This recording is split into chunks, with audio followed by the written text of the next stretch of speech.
Hi there, everybody, and welcome back to Play Dicely. My name is Teni Dicely, and I will be your game master for today. Well, as per usual. But, I'm sure you might have noticed we're not actually live for this one. Sorry about that. Life's turbulent and all over the place, so we're like, we'll just have to try and make do. And hopefully you're all cool with that, too. But, as of course, as per the usual, it's not just me. Let's go on over to say hello to the cast and our wonderful friends. Hello to the lot of you. Hello. Howdy. Hello. How's everybody doing? I'm all alone on this Pumpkins. right side of the screen. Yeah. What are you talking about? There's Elwyn and Gideon right below you. Oh, they seem strangely frozen in time, though. Well, Yeah. I'm trying to like. internet Wait. issues. Are they having Zoom issues, maybe? Yeah. It looks like I'm looking at Ellen. Just She's giving you a little bit of like a coy like side eye. this all session. Oh, hey. Good job. yeah, in terms of what we were just talking about, we're unfortunately missing Dallas and Ryan today, so we've still got 4, so we're going on ahead. And does anybody else have any announcements or anything they'd like to add? Sure, Danny. I'll thank Mr. Tim Tabletop for providing the music that you're hearing this fine video. So go check him out, tabletopaudio.com. Support him, send him some few bucks to enhance your tabletop games. Thanks, Tim. Thank you, Tim. Actually, I will also add one thing that this technically would have been our Halloween episode, but we decided to hold off because we all kind of forgot. And also life's hectic, so maybe next time we'll be dressed up. Who knows? My costume is tired. My costume is as a dungeon master, but you have to pay to Inky. see So it. scary. Yeah. Yeah, Logan got it. Well, with that being said, would y'all like to play some D&D? Hell yes. Yes. All right, freaking sweet. Let's get to it then. Don't mind me, I'm just going to be looking over here as I read this recap. So, it's unfortunate. Kind of a new setup going on here, so things are different. Where we left off in our last session, the party had just destroyed the statuette that belonged to Garen, who had become cursed with lycanthropy due to unfortunate circumstances, and the party ended up in this demi-plane resembling a cursed forest that existed within the Wilder, the Fear Clay Forest, and also the place where Elwyn was cursed. The stranger seemed to coalesce out of shadow, and as if it was some sort of avatar of the greater entity, and a fight commenced. It was teleporting through the forest, and at one point, Gideon was attempted to be dominated. Drac saved him, thankfully, and then at the cost of his own mind, was feeble-minded. In the end, though, the party was able to defeat the shadow of the stranger, the demiplane dispelled, and Garen freed from his curse. But not before Nell was gifted with a piece of the name of the stranger upon attempting to wake up Garen from his unconscious state. Everyone returned back to Narra Village, where the party was trying to figure out how to deal with the situation that was now Drac's empty mind. And thankfully to Gideon, who reached out to whatever forces he could try and contact, his soul scar seemed to manifest a new ability and took the feeble-minded status from Drac, and he himself became feeble-minded. The following morning, Drac was able to save Gideon from that affliction that he had taken, and Abe revealed, after cooking breakfast and having his first meal in who knows how long, that Erdir from the village had shown him a pack of not quite domesticated griffons. After facing off with the leader of this pack, Abe was able to prove that he was worth respect from the pack, and the griffons have offered their service. And where we left off is with the party now flying southward toward the next Druid Enclave. And so, with okay, well, firstly, I'm just gonna hop over here because I Logan and I cluttered the screen between sessions, and don't worry about it. That's not important. But I unfortunately do have to get rid of it because I need to be able to track how far you guys are traveling. Oh boy, how does We're traveling from somewhere into Tarask. That's right. Destination Tarask. Oh, yoy. You know what? That gag paid off. I'm happy. All right. Did it? You feel fulfilled by that? Are you saying I shouldn't be? I'm not saying anything. You tell me. Oh, all right. So, Narra Village was in this hex up here. And as I understand it, y'all were trying to make your way down to the Lake of the Bog Beast. And so, on foot, that would normally be about 7 days of travel. 7.5-ish. With the aid of the griffons, that's going to be expedited quite heavily. Probably looking instead, due to the fact that they more than double how fast a lot of you were able to travel, you could probably get there in like 2 to 3 days. Damn. Provided that they're willing to take you the whole Holy way. Yeah. So, with that being said, could I have... Yes, I'm going to make this a group challenge here. Could I have everybody make animal handling checks? Oh, I got a nat 20. Oh! Me too. Oh! Oh, Yo, blast. Let's go. I only got a 19. Drac, famously good at hunting animals. Let's see if he's good at hanging out with them. 15, not bad. Pretty freaking good. Mine's a total of 28. Holy shit. Okay, mine's only a 22, but still. You want us to roll for the other gangs or not? I'll say for the fact that 2 players present both rolled crits, we'll count that as successes for them as well. Oh, there you go. Hell yeah.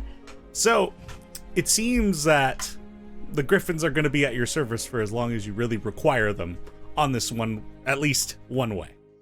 That's fine. So, yeah, I mean, a lot of you, let's go back to the map here again. So after one day, like, well, I suppose some details to note, like, how high are you flying? Like, Stratosphere. We are All right, roll me a actively death save. suffocating. The optimal height to catch one of those jet streams to speed up our travel. Yeah. Everybody's dead except for Abe, who does not require it. I don't. Yeah, I mean, I go don't ahead know and talk amongst yourselves. what Bit a above the reasonable tree height. lines, like, you know. Yeah. Right. I think we want to be not too high that we can't spot things on the ground. Like we need Yeah. landmarks to know where we're going. Mhm. But not so low that the trees are a hindrance. Yeah. Right. Like, is Okay. it, like, what's the weather like today, or on our journey in general? Oh, that's a fantastic question. Let me just refer to this here little chart of weather that I've made myself. What is the day? What is the day? It is the 18th. 18th. I hear that the weather always is good on the 18th. Actually, Yeah. the weather is clear that day. Let's go. Oh, yeah. So yeah, I mean, as the weather begins to cool off and whatnot, like, being high up in the air, it is still quite a bit chilly, so you're very glad that you brought your, like, winter clothing and such. But it's very much a relief to cut down on a lot of the time, especially since you all diverted to make your way to Narra Village. But yeah, no, the skies are clear. They're like clouds up above are fluffy and a wind just carries them on by. This landscape is actually rather quite nice. But as you fly further south, you notice just like the slight detection of a swampy smell. You know, as you get closer to the more marshy parts of the Wildeglen wetlands, the kind of natural bog presence begins to make itself known. A beastly smell that bog has. Like screaming at each other over the wind. I'm just look back like, it smells like shit. I do want to shit? take a sit. Wow. Yeah, so you all probably get about around here by the end of the first day. And Do we want to use like a little token to mark our track? sure, that's not a bad idea. Oh, look at you. I'll use Virya the cat. I'm gonna Who? turn you into a Element's cat? Yeah, it's Element's cat. Oh. You know, it would make sense to use a griffin instead, wouldn't it? You could use Baru. I think griffins and cats are pretty much the same thing. I think so. Uh, What is any animal but just a big cat? Sure, because Christy mentioned it, let's use Baru, who is massive. Right. He's a big boy. Guys, a big boy shrink. Tiny boy. Now, wee little boy. Why does it say open character? Go on, get. All right. So yeah, at about the end of that first day, that's where you end up. The ground's still solid, at least, though, like mentioned before, you're beginning to kind of detect, especially Azaria with your affluence with nature, you're beginning to see more of the flora that is associated with marsh terrain, and the flowers kind of speak to you, or the plants kind of speak to you, in that this is the biome that you're beginning to enter. Are there any discussions that happened that night? The griffins just kind of roost nearby and take off to hunt for themselves.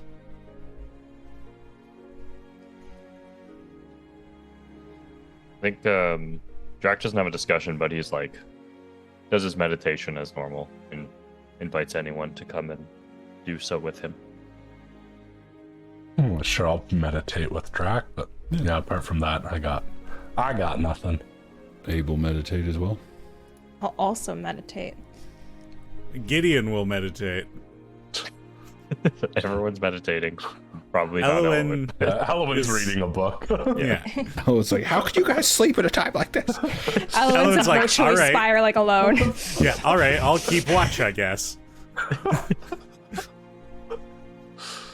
Have we come across any of the things that Erdir said we might come across? Like burial mounds, that kind of thing? You did notice, like, further ahead in the direction that you're heading, like, the terrain does look a bit more hilly. Okay. But it's kind of like you're in a plains before you reach that kind of area. Like, Cool. more of a dip in the valley. And we haven't seen any other people or anything around us? Nope, not since you've landed. I mean, otherwise you've been mostly air travel, so... Yeah. And aside from the birds you would expect, no, it's been a pretty pleasant trip so far. Cool. Right. I think once we're done meditating, I'm going to practice some violin as well. All right. The strings of the violin kind of screech out into the quiet that is the forest night. Screech! Well, just as is the timbre of a violin. I'm not saying that it is bad playing, but that is the detection of strings. Mhm. Now, you did 2 10-day crash course. No, of course it's not screeching. At least let me roll for it before you just besmirch my playing. Again, yeah, go ahead and make me a performance check. Despite what you roll, there will be screeching. Fine, it's a 16. It's beautiful screeching. Thank you. Which, wow. I'm working. I'm practicing so that my stupid 2 weeks of binging will actually become something good. And you kind of also get the sense that like Baru is also just kind of itching to stretch his legs as well, still kind of stuck in his little totem form. Yeah, I'll let him out, but with like a hasty whisper, like, don't go over to the griffons. I don't know how they'll feel about you, so just like keep it cool. Like, I don't know, I imagine there's gonna be like some sort of like posturing, like, so I'm trying to ward that off before I take him out. Right.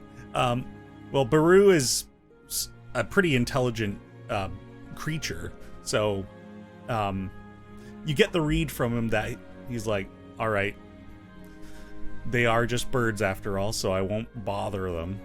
But also, like, that kind of acknowledgement gives you a sense that he's like a little bit grumpy that you've chosen another mount. Understandable. I'll kind of, if he'll allow me, like I would like lean against its back while I'm like playing, and I'll kind of think like to him, don't take it too personally.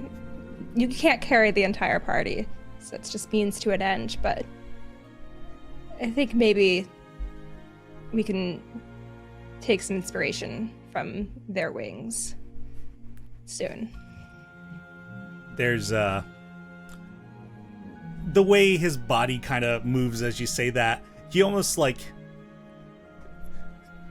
realizes that you are technically correct, however does like also want to kind of take you up on the challenge. Like, I could carry the party, whatever. I'd love to see that.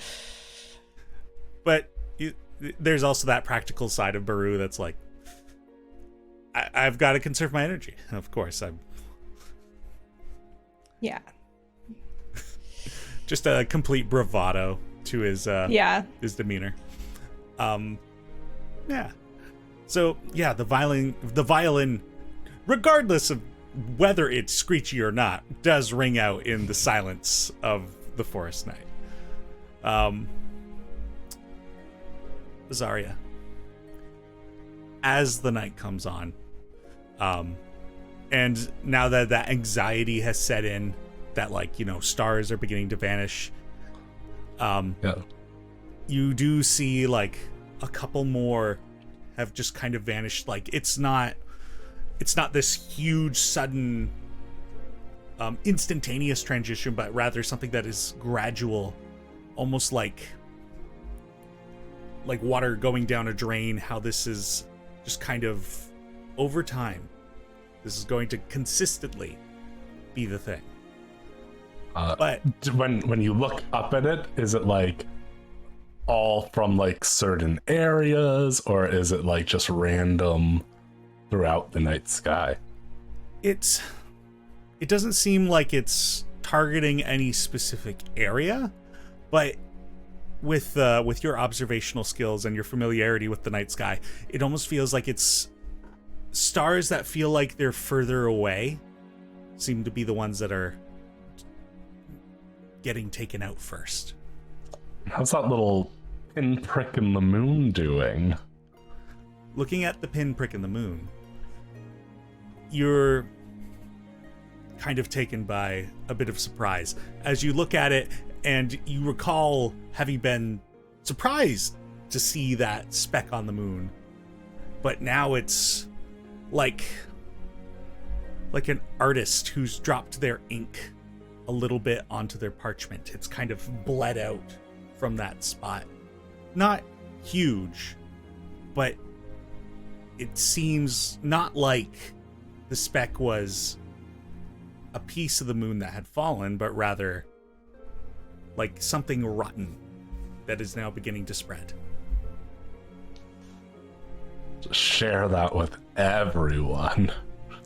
It's I'm just a sorry. little There are cancer, guys. solely- Something totally rotten.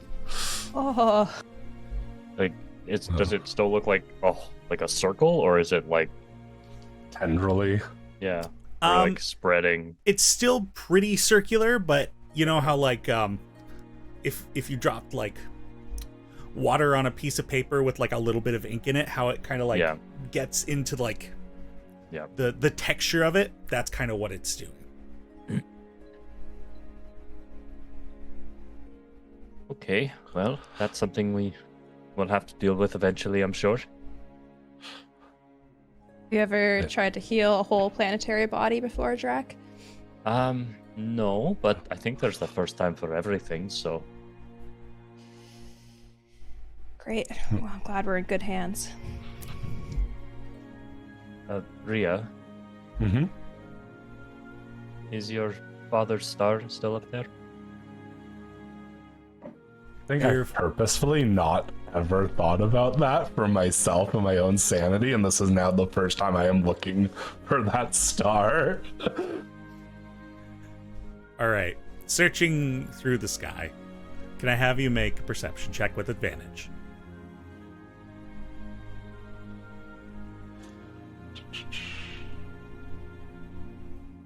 $21. You find it. His It's star still is there? still young, so if, based on what you've noticed about at least these couple of days of vanishings, he should be safe for a while. You hope? Can you point it out to us, just so we know?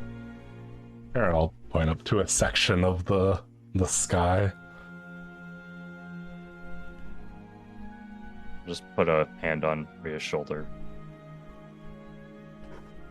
It's going to be alright, friend. Yeah, we'll figure this out. Or we all die, and Well, then my father's star will be the least of our worries. Oh, that's fair. What does it mean for like you and your cultural beliefs that the stars are going? Like, are those souls disappearing?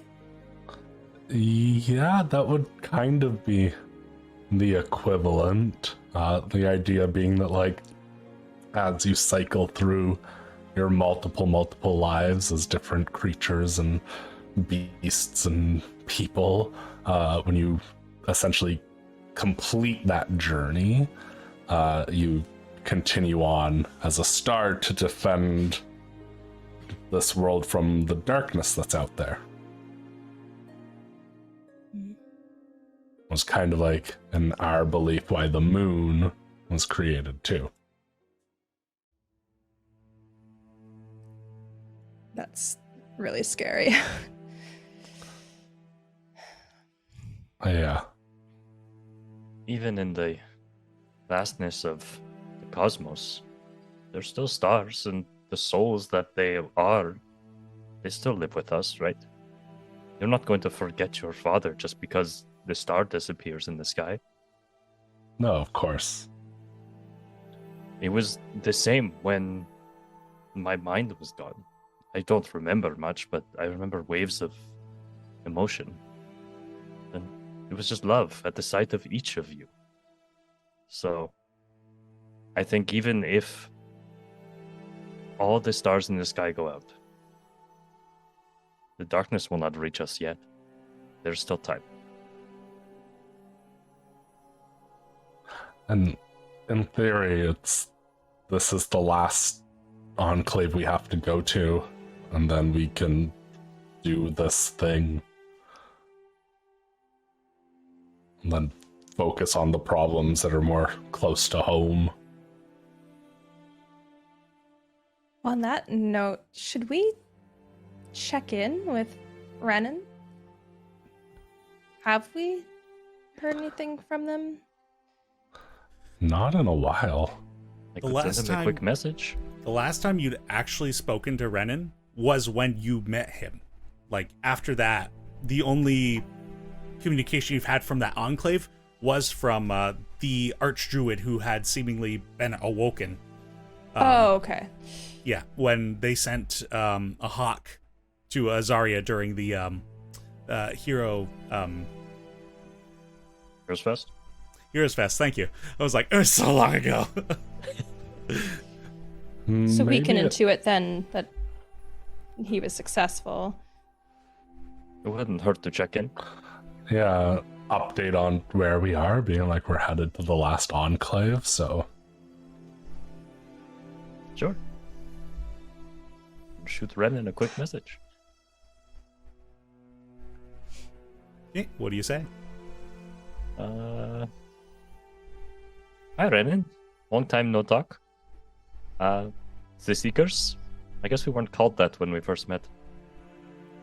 We're about to reach the last enclave in the Lake of the Bog Beast. I think that's all I got. You send your message, and due to sharing the same plane of existence, you would know if your message was received. There was no recipient. He's on a different plane of existence. There is a chance. I'm presuming that's not a distinction you can make whether it's not being received because they're like dead in this world or just chilling in another one. Hmm. Sick. Well, because what's the other one? It's Well, Renan did Where- mention that their druids fled to the Beastlands. So um, they are aware of other planes, so it is a possibility. okay. do we try another? Try again. To Renan again, or Or, I never, Well, you've never met Met her. Roulek, so you wouldn't know how I never to met reach Rulek. it. What about something like Or like augury or divination or I could, don't know spells. Yes, that's a wonderful idea, Abe. Okay. to be fair, Abe, there's like 10 spells that do variations on the same thing. So It's very confusing. yeah. This is the same day that I cast Greater Restoration, right? Mm-hmm. Yes. Okay. Did I cast another 5th level spell today? Not that I'm aware Probably of. so. I don't think so. For some reason, I have no slots left on my sheet. I think I only cast the one. Because I didn't cast Commune this morning, right? Not that I'm aware of. Okay. Did So you then- cast Greater Create Rabbits for the Griffins? See, Griffins, we're taking the rabbits. No, I didn't. That's Greater Creator. But I might in the future. Okay, I will cast. I'll cast Commune then. All right. Yeah. So you cast your commune spell, and you can feel the wind rustle through the trees nearby, and, well, the very few that are around. You guys have kind of set up camp near like a small oasis of trees amidst the plains, and you hear the leaves rustle, and they tell of colder weather to come. The air is listening to you. What do you ask? Drac reaches out his consciousness, just not really naming a deity at this point, just balance in general. And will ask if the being we know as Renan still lives.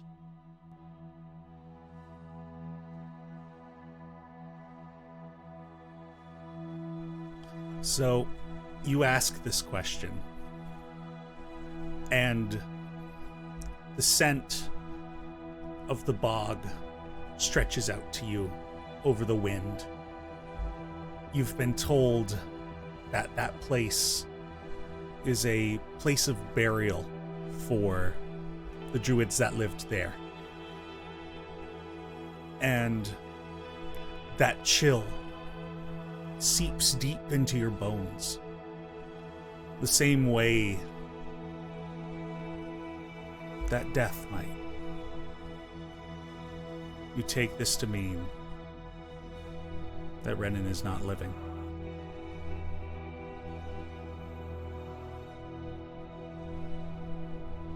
Is the archdruid Rulek still living? That scent of the bog, it almost steals your consciousness away from your body, beckoning you to it. Death isn't unnatural. It is part of the greater cycle of things. And depending on your beliefs, maybe you'll be given a second time around. Or perhaps your soul will get to spend time with the deities that you've worshipped, and on planes of that align with your beliefs. But just the same, Rulek was part of a symbol of that cycle of life and death, and he has taken a part of it.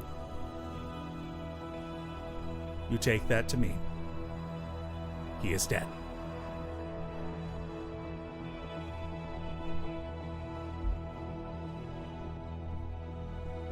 Any other questions, friends? How many more questions do we get? 3 more. Should we Anything to ask? do- Oh, sorry, 1 more. Yeah, I was gonna say Anything that's to do speed with, with like, dead. Is there anything like that we can do with the Enclave? Like, not in those words, obviously, but like, I almost Maybe went. who has the power to name a new archdruid? it has to be How yes or does no. one become an arch? It has to be yes or no. Is there a new archdruid? Like, has someone taken that Oh yeah. mantle? Or what if, could we ask, if you could become an archdruid, Rhea? Your path has not been orthodox by any means, but you wield the power of a druid as much as I've seen others. I would not say as much as you've seen others. We have seen some quite powerful druids, but I think, yeah, that might, one or the other. I think either of those are a valid question. Yeah, let's see if it's a mantle I can take to fix this thing. Alright. Would my companion Rhea be able to take the mantle of archdruid in Rulek's place?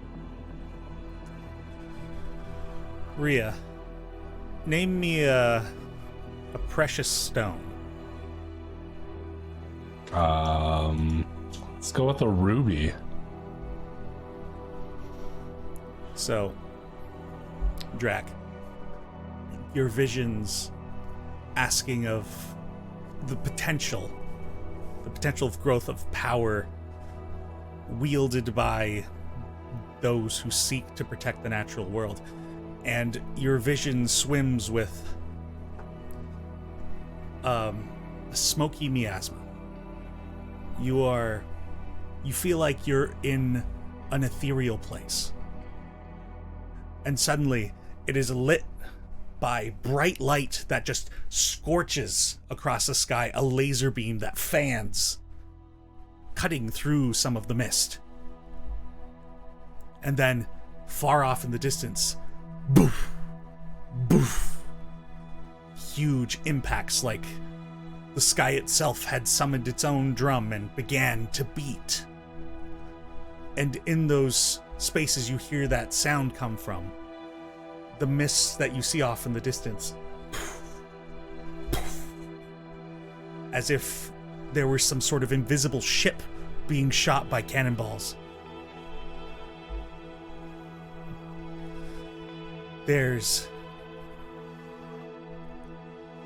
vibrations in the air. These vibrations almost seep through you, making you feel different emotions that you were not prepared for. Uncertainty, anxiety, worry, panic. And then it washes away, and you regain your composure. And you feel something is behind you. And you whirl around to see a humanoid shape, shifting through colors of yellow and then purple. And in the center of this being, a shard of ruby rotates at the heart of this being of light. You take this to mean that Azaria very well could. And your vision returns to you. Oh. That was a lot. But you got this, buddy. Oh, sorry about Renan and Rulek. We have one more enclave to visit on this journey. Seems like it. One that we know very little. Less than the other ones about, it feels like. Yeah, I don't even remember. Like, they were in the Beastlands, but I don't even remember where they went or anything. They're somewhere towards, like, somewhere near Starcross, because that's where we ran into Renan. That's a vast expanse of deserts to search through. Very interesting how it all comes back to Starcross. Full circle. I do wonder how that town is doing since we've left. Just with everything. Yeah. It's always been a regret of mine that I didn't take any of that water from the fountain, so... Not from the fountain, but from the spring. Smelled really bad, to be fair. Did it? It was The like healing it water? had a slightly sulfuric quality to it, but sulfur is also a potential for healing as well. Yeah. I wonder what happened. They sent you that letter. Or I guess, was it actually them? I'd forget what the letter said. It wasn't even a letter. It was the hawk spoke to you, but it was Rulek's voice that came through. That seems harder to fake, I guess. Or what they said to you. Wasn't it meet at the Tri-Moon Grove or something? Yeah, I believe it was Yeah, awaken the just three instructions. other archdruids and have them meet at the Tri-Moon Grove. Well, Yes. I feel like we should probably inform the other archdruids that Rulek will not be making this meeting. I think so. I think if, like, let's start with Shasumi. Sure. Just of the two, she understands my plight the most, knowing how I was created and stuff. Sure. Would it be worth trying to figure out if they were killed first, or if they died naturally. I mean, we don't know what the effects of this slumber were on them. True. I wouldn't be able to ask the universe for more answers today, unfortunately, but... Then I think informing them is probably the smart thing to do today. We are officially on a timer. Yeah. A short timer that has now become more packed with things to do. All right. Also, what's in the Beastlands? What's the deal with that? The Beastlands are... Well, actually, let's have Azaria make a...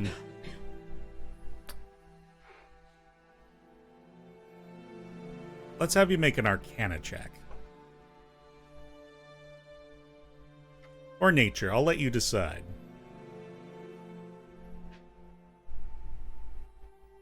You're muted. I was like, let's do nature.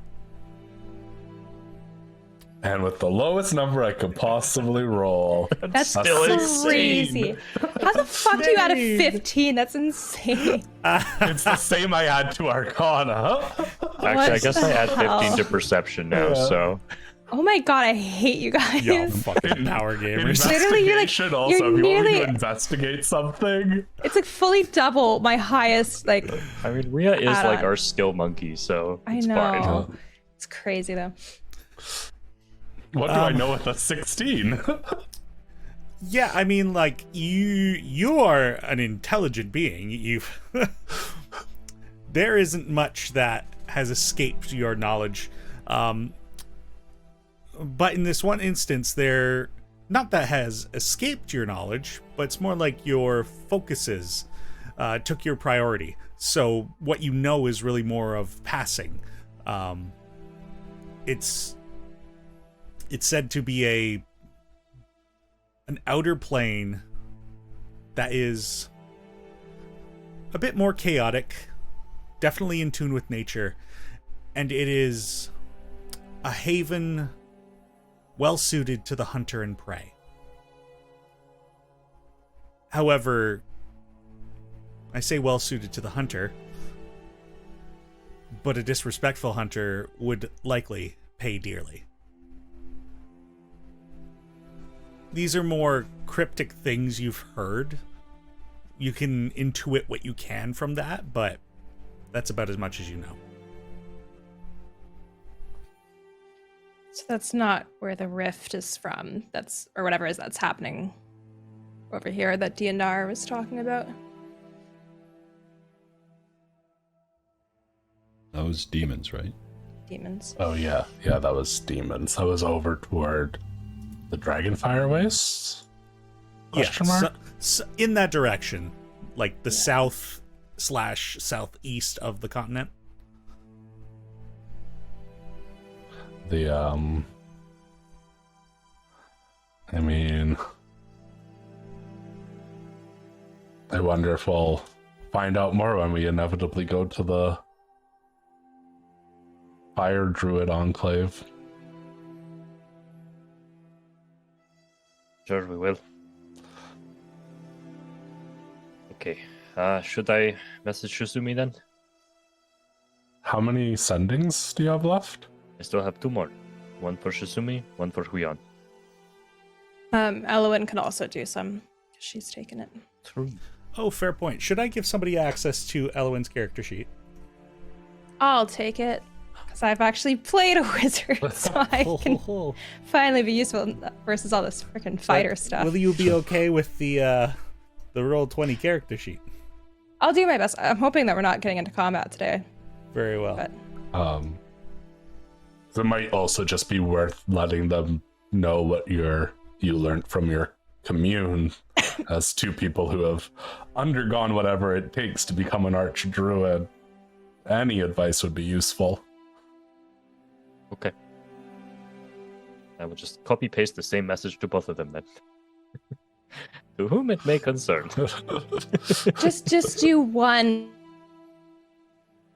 Like they're not. They don't know that we're talking to both of them. Amazing. Yeah, I just picture it's Elowen and Drax saying the same things as unison, like each one sending a message to one of the two people. I love that. Yeah, we're just doing that improv game. Elowen really does not want to reach out to Shisumi. Fair. All right. Well, Okay. All right, Jack, tell Well, me that's what fine, then. you and Elowen are both saying. Hello, Archdruid here. The Seekers have come across a worrying revelation. Rulek is dead. And we need to know what the process for becoming an Archdruid is, so that one of our own can step into the role.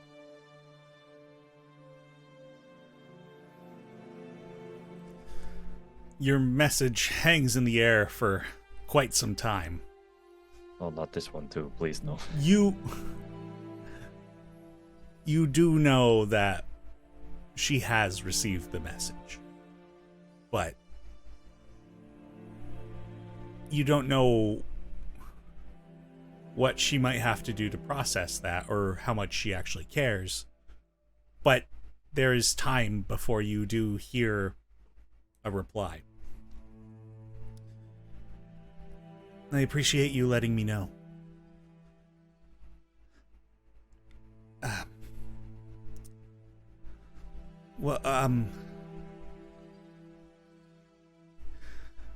Proceed to awake whoever else is still alive. Have them meet at the Trimoon Grove and we will still perform what we can. It'll be much harder, but we have to. As for your follow-up question, I assume you mean Azaria. It's not so quick to explain. That's the end of her message. I'll relay that. And Huion replies, Elowen relays. Huion says that he had a feeling it was going to be one of them.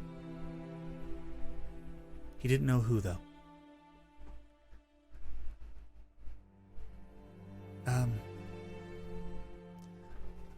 Otherwise, he seemed pretty alright. He will wait to hear further to go to the Trimoon Grove. And, he said about Azaria,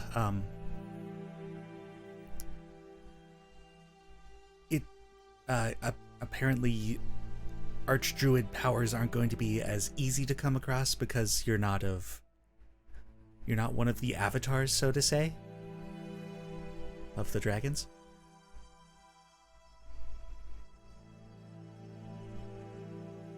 not impossible, though. Well, I put my faith in Drac, and if he says you can do it.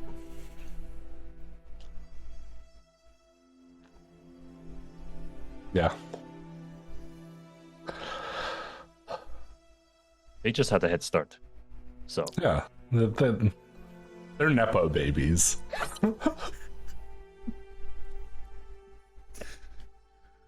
Isn't your mother their leader? You're the most nepo of all babies. This is true, but I had to work for it all. I wasn't handed it. I pulled myself up from my bootstraps with $1 million loan for my dad that everyone gets. What did Yuan mean? He had a feeling it was going to be one of them. Like one of the three? Or like... Leon is Before? a little clairvoyant, right? So Right, so he thought it was going to be like either himself, Shishimi, or Rulek? Rulek, or the other one that we've yet to awaken. Lantana? Is that their name? Mhm. What I have written down, but I also don't know if I like spelt it right or missed. Oh, you definitely did not. I've never even I don't learn the names until we get there. So the fact that you've had them this whole time, I'm like, oh, it's brand new information. I've had them since session 25. It'd be like helpful to know. I'm sure I said them at some point, or they were said to me is probably what happened. Probably more likely. Yeah, what it was Shisumi told you who they all were. Lantana was the archdruid of the Meadow Druids. Yeah. Lantana? Yeah. Like Santana with the L is how Yeah. I spelled it. Or more like Hannah Lantana. No, Just beat not y'all like to that. my own joke. You can't ruin my characters if I ruin them first. So true. Yeah, I guess what is...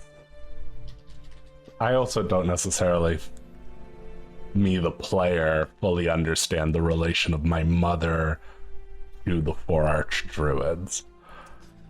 And to the dragon. Yeah, now more so to this. That actually might be a sending question.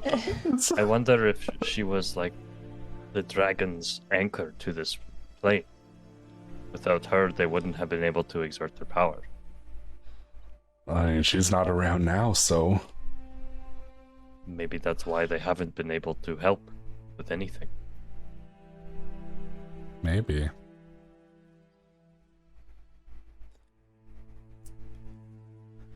So, as far as you can tell from the entirety of this adventure and the conversations you've had with the archdruids so far, you don't at least believe that your mother was one of these avatars of dragons, but she was at least a very powerful individual who was highly connected with the planet. And so, in a way, despite not being one of the archdruids, might have acted more like an actual avatar for Meadow herself. Like, if these archdruids are deities of dragons, your mother might very well have been the resemblance alive of the planet.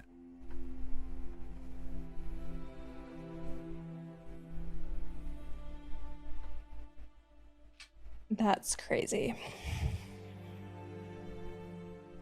And I drink out of her basin. I almost said her hole. I thought you were trying to pick the word that was going to be the most disturbing. I was like, what's taking you so long? I just couldn't think of anything other word than hole. Honestly, I thought the first thing was going to be, I drank of her bosom. Oh. Well. No, I drank of her bathwater. She's the original gamer girl bathwater. Yeah, bottled it up, put it in jars, shipped it away. Oh. Yep, you do drink from a basin from where my mom was that leads to Darkest Heart. Wild. That feels in no way ominous at all to have a whole village around that.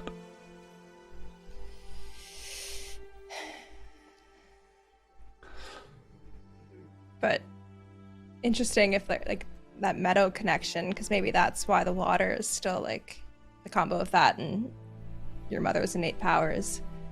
It's like why it's like so pure. Mm-hmm.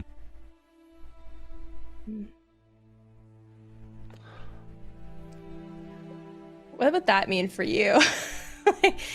Like she was like a avatar for Meadow. Do you have any sort of god in you? Well, I was wondering for a moment of like if that was her role in this, is that what that vision is telling me. Like, it's not that I would be the archdruid of, like the fire temple, that I'm like meant to replace her role. Whoa. Would be Would you like have- an anchor or something? Would you have to become a tree? I hope not. I like You're being already- able to travel. Yeah, we're kind of halfway there already, but I like this in-between three-person situation. Like, plants You- grow from me, but like, you know, I have free reign to hop on a boat. True. If you had to become a tree, what kind of tree would you want to be? What's like the world's longest lived tree? Probably like a. Actually, I read a thing in real life recently. Ginkgo trees are really resilient. A bunch of them survived like atomic bombings in Japan. So, fun fact. So you got any of those ginkgo trees in Metazone, Denny? Yeah. Yeah, Azaria will just For have when to you- walk around with a flower pot underneath their feet just in case they turn into a tree. Always ready. Yeah. And hop on a cart, never get off, just so you can There you always go. travel. Yep.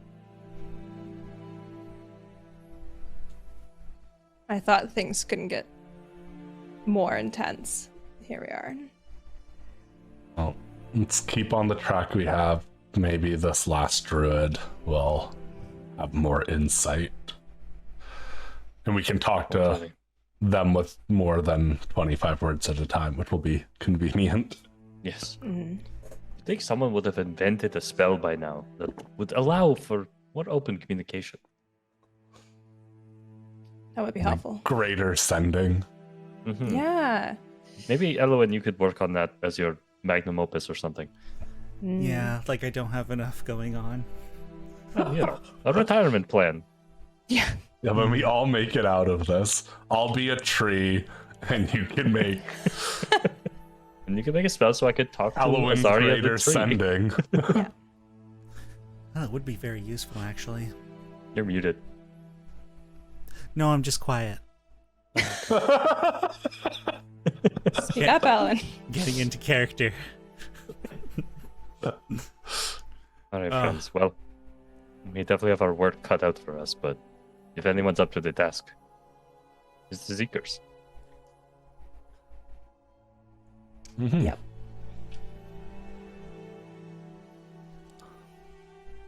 Well, Okay, let's sleep, I think. So if everything goes to plan, which it's unlikely to, we'll be trying to solve a puzzle tomorrow. So, And if things don't go to plan, then at least we'll be well rested. yeah. So true. all right. I assume you all establish your watches and whatnot and position yourselves so that Abe and Nell get their optimized times of sleep and also ability to watch. Yeah. As Nell, as the point in the night when you come out of your trance, and you're ready to begin your day, you note a little bit of rain begins to come down from the sky, but mixed in with the first drops of snow.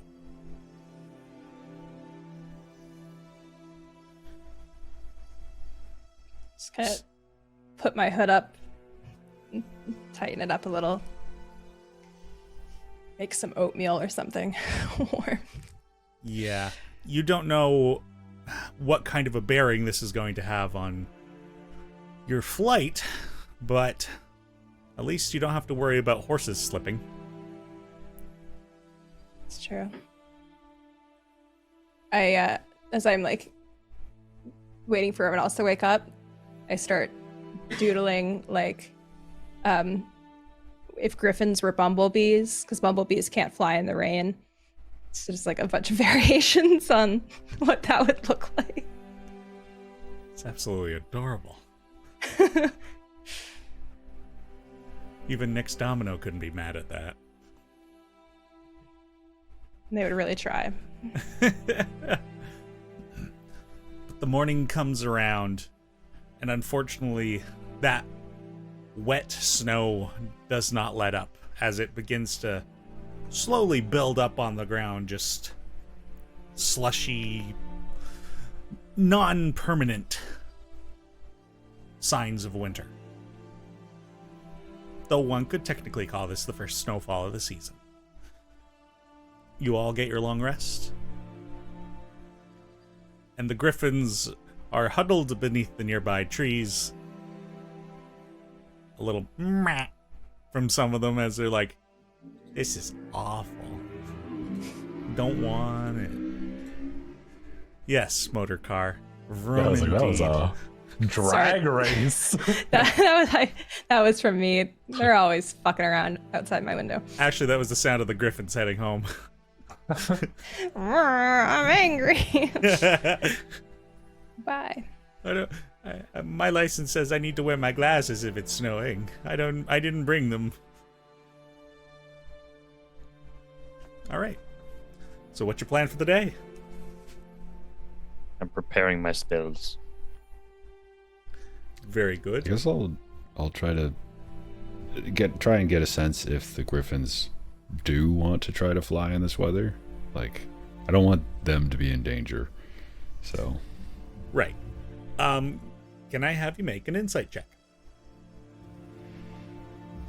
sorry, speaking of drag races, I don't know if you guys can hear that.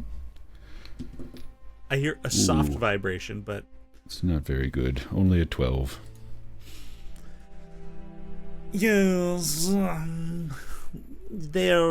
they clearly show a non. The weather is not to their liking, but as to whether or not they will go on or they would rather not, you will only know once you try. Love it. They're not hostile, however.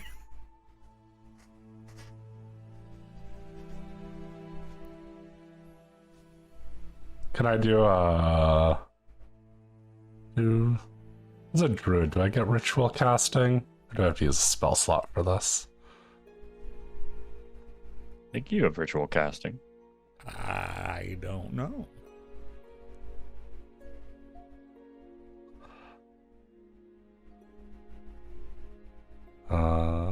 Yes. I think I do. I'll just use I don't see why use you a wouldn't. spell slot for now and figure that out later. Well, you speak with animals and talk to the griffins to see if how up to this they are. All right, here we go. I'll just be like, What accent will they have? What accent Yeah, will they first off, have? what are your names? No one has asked you this. Boys, you thought about what our names are? Nah, I don't really, well, maybe we can designate those around there. Ah, that sounds pretty good. Leader of the pack, Goldie. Hence, those are my gold feathers. That there, what are you gonna go by? I don't know, we never really talked before. Call me Chirpy, I guess. Sure, okay, Goldie, Chirpy, and you. I don't know, I was thinking like Willie sounded pretty good. Where'd you get that one? I don't know, somebody named Willie came by the clearing one time and I was like, I heard it and I was like, oh, that's a nice sound. And so it stuck with me. Alright. What about the other three of you? Undecided. Thinking about it. Maybe give me a few minutes and I can figure that out. Alright, well, the rest of them are going to think on it because you've really, honestly given us something existential to ponder about. But, it's really cool getting to talk to you. What you need? I just wanted, with the weather getting bad, to check in that Oh yeah, it's you awful. all would still be fine to continue our journey. Well, hey, listen, I mean, your buddy over there, he got me real good that other day. So, like, I'm not one to back down from a promise. Me and my pals here, we'll take you on down there, but I'm not going to say I'm going to like it the whole time. That's reasonable. I mean, it is what it is when it happens. We'll try to have a warm fire for you at the nights and stuff and keep things at least a bit more comfy. All right, we'll take you up on that, yeah? Awesome. Well, I appreciate this, Goldie, and Chirpy Willie and the many undecided. You know what? I think that's going to be our pack name. The Many Undecided. I like it. It All has right. a good ring to it. All right, lads, get ready to move ourselves out. I don't know when they're planning on taking off, so just get you ready. Can we play one shot where we're just all these griffins? It's like a pack of Tom Cardis. I'm dying. So funny. Holy moly. Did not know this was going to be happening today. I honestly thought Great. one was going to be just like undecided and then like Yeah. thinking about it. And I'm like, one of those is the perfect one for Abe. And the other one's name is Manny. You misheard many. I personally prefer the designation 11235.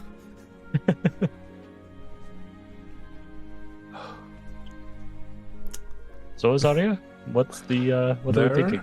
They're good to go. We do good. need to make them a fire at night so they stay warm. I'm sure we could tempt them with some rabbits or something as well. So Yeah, I think so. They're not happy about the weather, but they are honorable individuals and made a promise. all right. Well, then I will not prepare water rock today because we don't need to walk on snow. I do need to add that I have Speak with Animals prepared today. All right. Oh. I just clicked the wrong button. Oh, It happens all the time. Anytime. I see. Yeah. I just realized too that is Do not... we think we'll need to ask the universe for some advice today in some form or another? Probably not today. I hope not. I feel like we've asked a lot of the universe lately. Yeah. Why don't we just stumble around today and hope for the best? Honestly, the universe Well- is uncaring. I'll keep my augury bones on hand just in case. Must be so hard to sort out which divination spells to take. What favors do you want to ask of the DM today? Yeah. Are they tiny or are they big? Only you can decide. Only you can prevent forest fires. Safe thought. All right. Well, so you all hop aboard your griffins and take flight, proceeding further south. Heading back on over to the map for the big... Well, actually... Once again, I'm going to have y'all make another animal handling check. All right, Adam, come on. We can do it again, bud. Only a 12 today.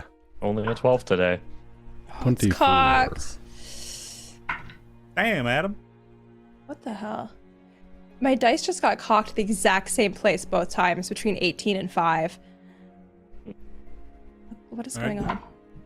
Well, then the third one that's not cocked is bad. It's 9. All right, and we'll also need Gideon and Elwyn's roll this time around. Okay. Oh. I does still she have Gideon even sheet? have? I do. Yeah, I gave you access back, Anthony, and Christy, you have 7. Elwyn's. Oh no! Oh, it rolled as It's no, bad. but that. Oh, whoa! Elwyn rolled the same as me. It says my name, but that was Elwyn. Yeah. All right. Well, the snow and the poor weather does not seem to be treating y'all very well. So, you're likely going to be only getting to about here, and you're going to have to take refuge probably in the trees. Right. Wait for that dang snow and rain to clear on out. Yeah.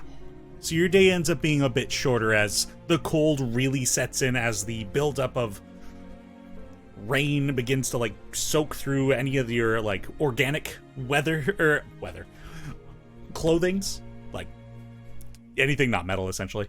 So yeah, you guys eventually feel a little drained and have to kind of call it in a bit early and find shelter.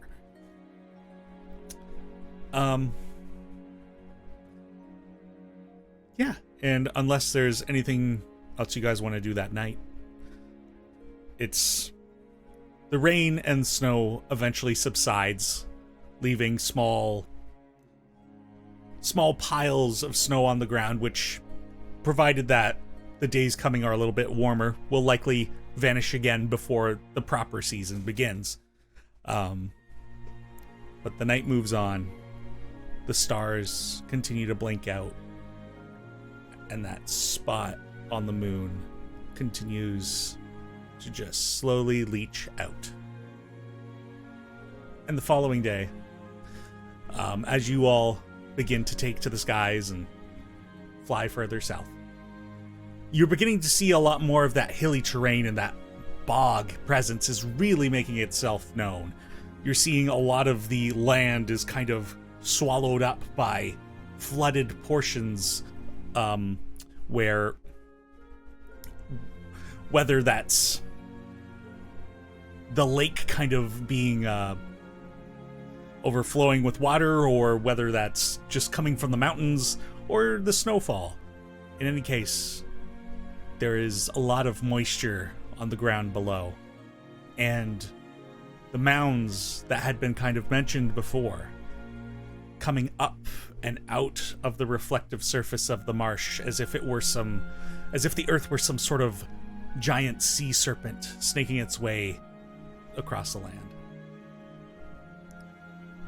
And as you're traveling further south, It doesn't, well, we're getting that like top-down view. It doesn't look like the area around the lake itself looks like a creature or anything like that, does it? like I'm just wondering if maybe like the bog beast is just like, I see, you know, kind of like a never-ending story type situation. yeah. Yeah, I'll have you make a perception check. Oh boy. Can I help with that? Sure. You can either roll as well, I'll or give Nell advantage. nice. Oh my god. You shouldn't have. It's only a 10 and I add +7, so it's awful. Oh, I thought you meant 10 plus 7. Oops. No, that would be incredible. Not the case though. Yeah, I mean, You like, guys are in jail. there are many of these mounds out in the landscape ahead of you.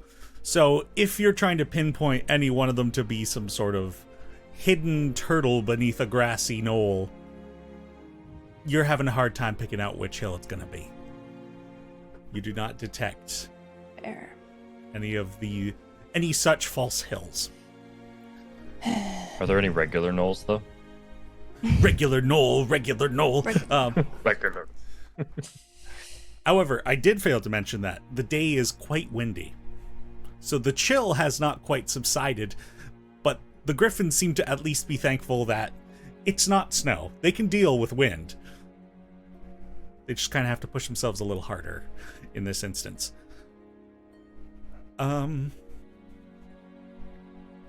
As you're all continuing to fly south, kind of hugging the forest on your right,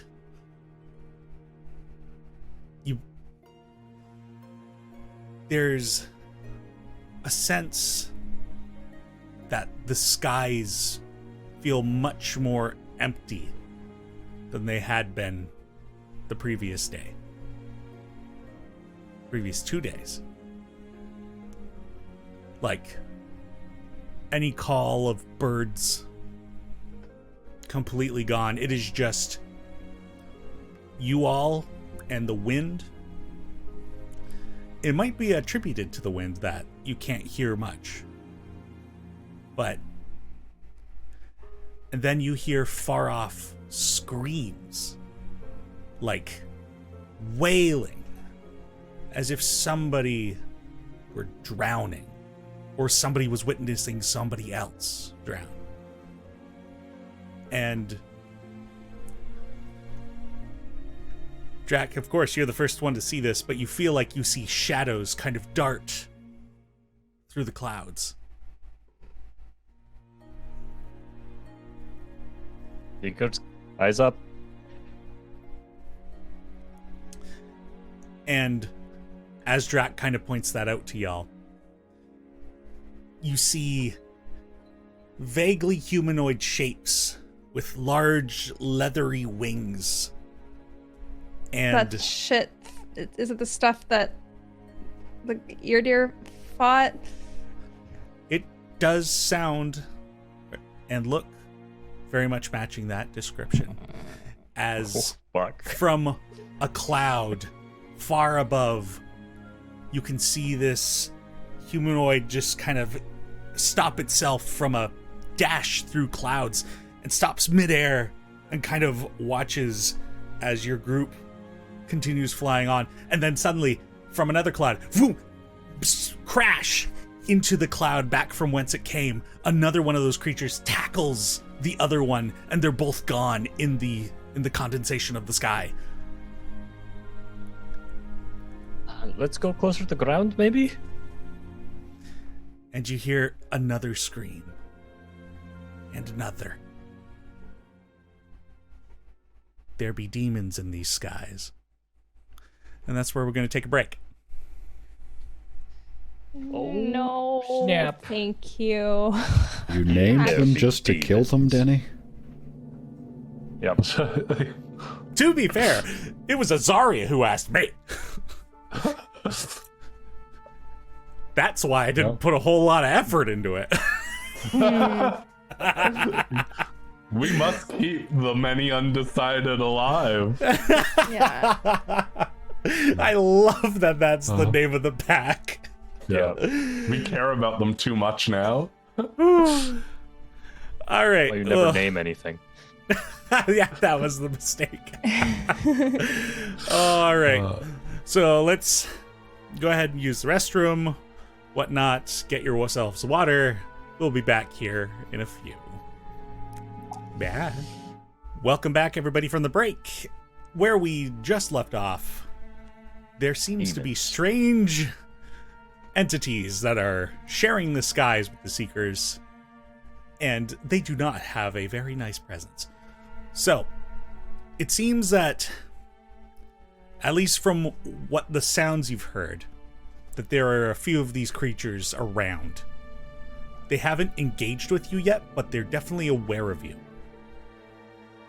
What would you like to do? You could very well prepare yourselves for a fight. You could try and hide. You could try and outrun. What you got?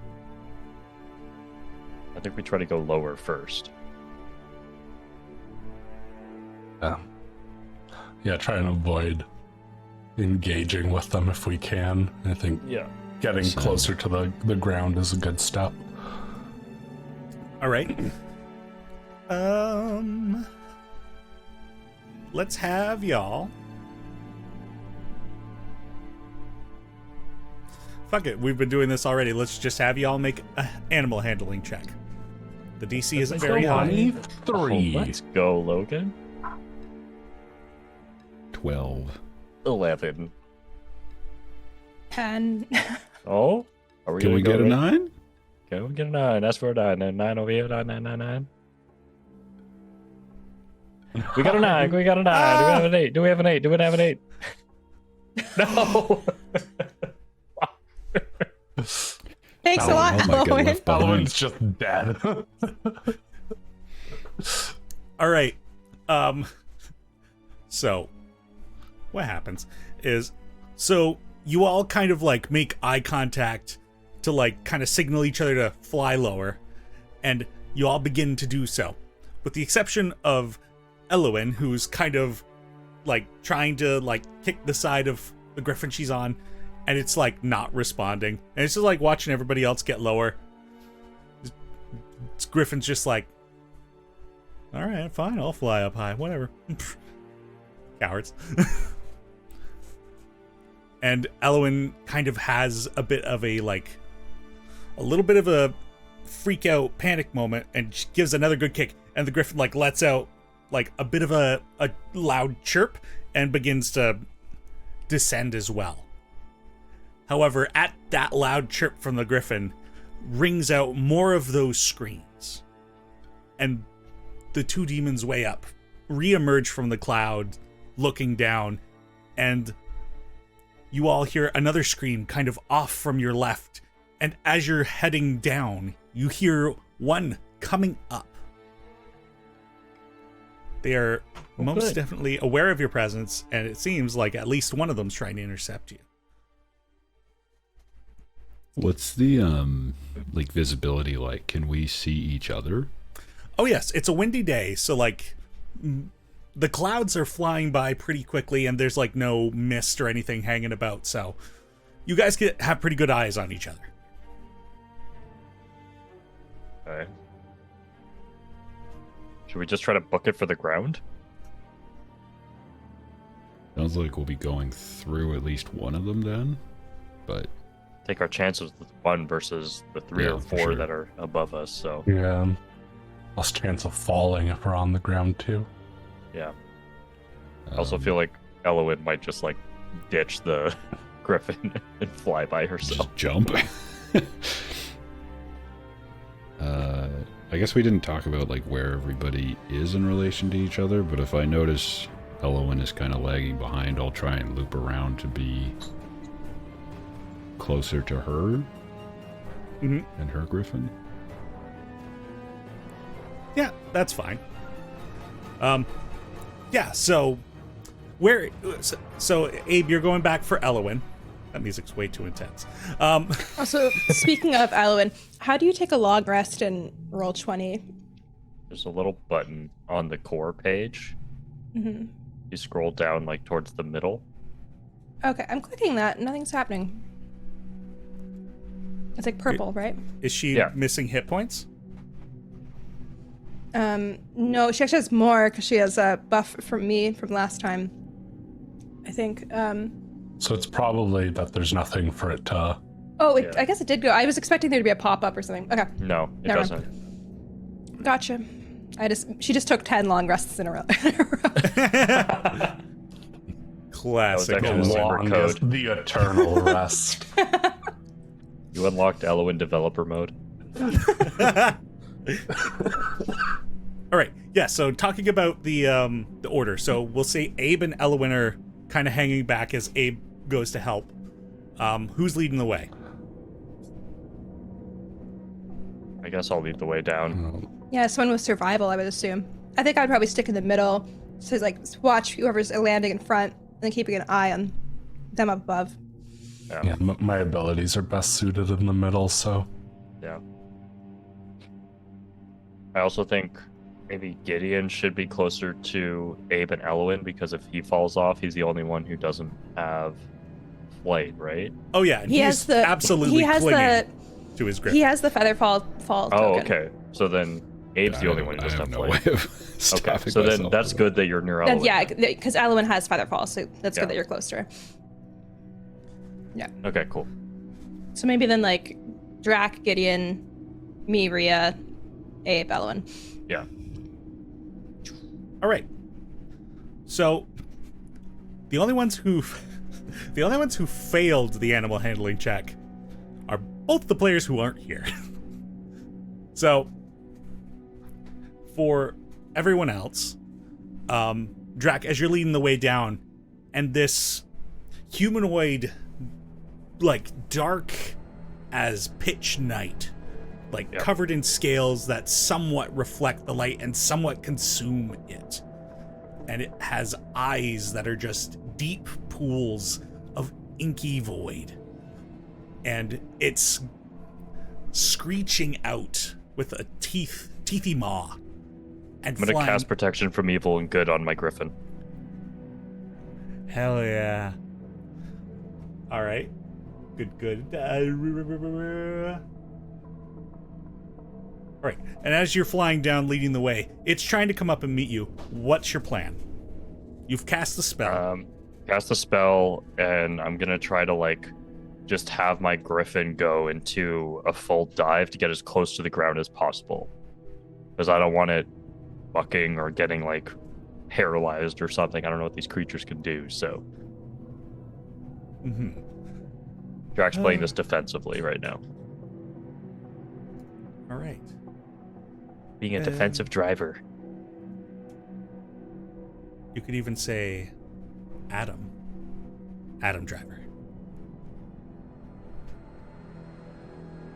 Okay. Anyway, Is that what the griffin decided to name itself? yeah, Adam Driver. I'm a driver, mate. Oh, yeah. Oh, yeah. You know me. You love me. Chip, you know who I am. I know what I have to do, but I don't know if I have the strength to do it.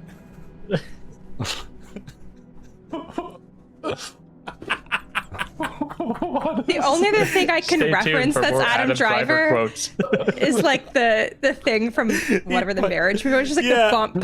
Yeah. I wish you were dead. But there's the one that's like sometimes I feel I have to, and then it's like two of the images in a row. Yeah. Oh my god. Anyways, okay. Follow us for more super relevant Adam Driver content. Seeing these creatures in the shadows and stuff, I'm just gonna preemptively activate my boots. If I fall off this thing, I'm flying. Yeah, fair point. All right. So, Anthony, leading the way, I'm going to need you to make... What would this be? I'm going to need you to make a dexterity check. Just a straight check? Just a straight check. Okay. 20. Dirty. All right. As Drax leading the way down, and those of you who are following behind him, that being Nell and Azaria, you two in the middle, and I guess Gideon has stayed up with Abe and Elowin. I think, no, he decided he's going to be with me. Okay, so he's going to be with you in the front, or? Yeah. You want me to roll for him too?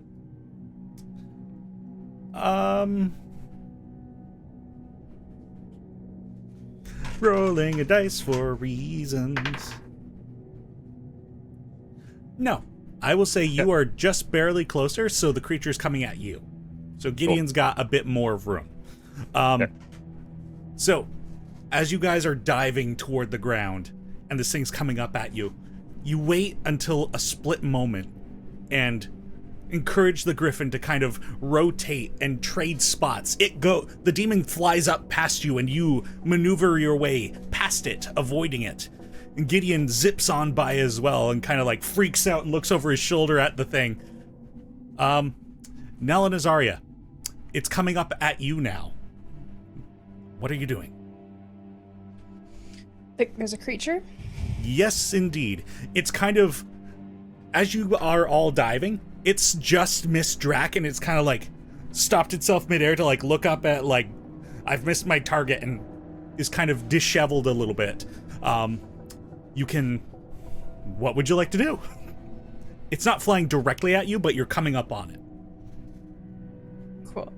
I'll also just try to like maneuver my griffin around, just like sort of like urge it towards like follow your friends, like go.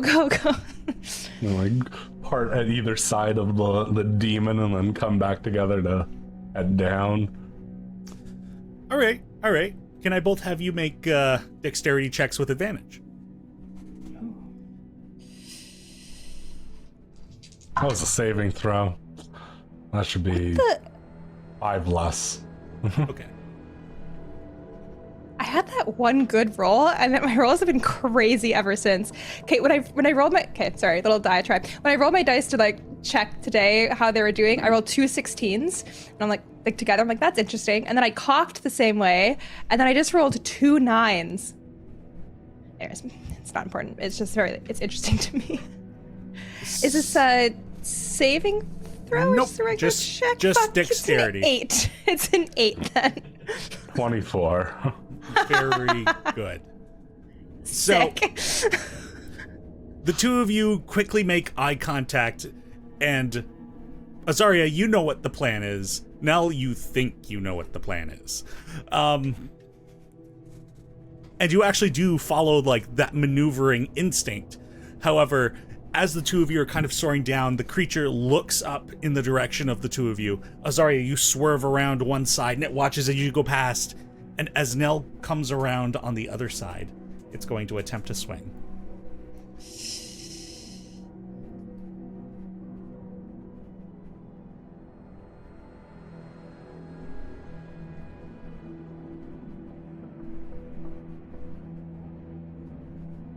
Huh. All right. So. That's a good sign. Oh yeah, you'll Preferred love if you to hear didn't- it. If you didn't do that. actually. All right, it just kills you. This is crazy. It says you're dead forever. It's a crit fail on the attack roll. Let's go. However, I do Oh. also need you to make a charisma saving throw. Okay, great. Yay! Actually, yeah, I've been wanting to do one of these forever. Okay, all of my dice are cursed right now, though. Oh, yeah. Oh, yeah. I can't do this math. 1 second. 34. Nell, there's a moment as its attention shifts to you, and you get a good look at it, and you look it right in the eye, and there's this moment where you feel like you could almost fall off your griffin, like you were about to be sucked into the depths of its dark seas that are its eyes, and you could plummet and drown in that ocean. But your training and your presence of personality tether you in place. You regain your composure, and as it swipes, you manage to get your griffin to kind of shove to the side quickly just before it gets sliced across, and you continue your way down. Can I add flavor to that? You, of course, may. It's not quite how the sword works, but I imagine I get a whiff of my sword, and it's this like a strong smell of sunflowers. It snaps me back to reality. Back to reality. Oh, there's sunflowers. That's a very famous song. All right. That's how I know it. The four of you are beginning to dive your way to the ground. Abe and Elowin, what are you doing? Two demons are now coming down from the skies. I mean, I guess we follow the rest of the group. All right, beginning to... I think Ellen would be like, I can't do her little voice. Abe, stay close to me. For Amelie. Elowin does fireball, I'll send her on self. Yeah, just basically like stay within a certain range that I can tell you. All right. The two of you begin Stay to within make... 60 feet. I The will two do of my you best. begin to make your way down to the ground as well. Let's see. I'm going to need... I think what I'm going to need from the two of you is to have your griffins make athletics checks. Okay. If I'm not mistaken, I think you guys should have access to the griffin character sheet now on the right top side. Ah. I hope. I see. What check are we making? An athletics check. If it doesn't have an athletic skill, just use strength. You want to move that into mounts, Teni? Yeah, I can do that. It is in a very weird position where I can only kind of click on it and didn't see it until now. Alice, I'm so sorry. I'm so bad. 13 for my griffin. 13. Okay, and 6. okay. So, Abe, the two of you begin diving, and the demons are hot on your tail. and you clock another one is just kind of coming in, like from perpendicular to where the direction you're heading directly down. And then of course there is the one just below you that is kind of like looking all over the place, like I missed 2 people, there's more coming. Like everywhere you're going, there's demons. And you are kind of realizing the situation. You're like, okay, Elowen and she is lagged behind. And the demons catch up to her.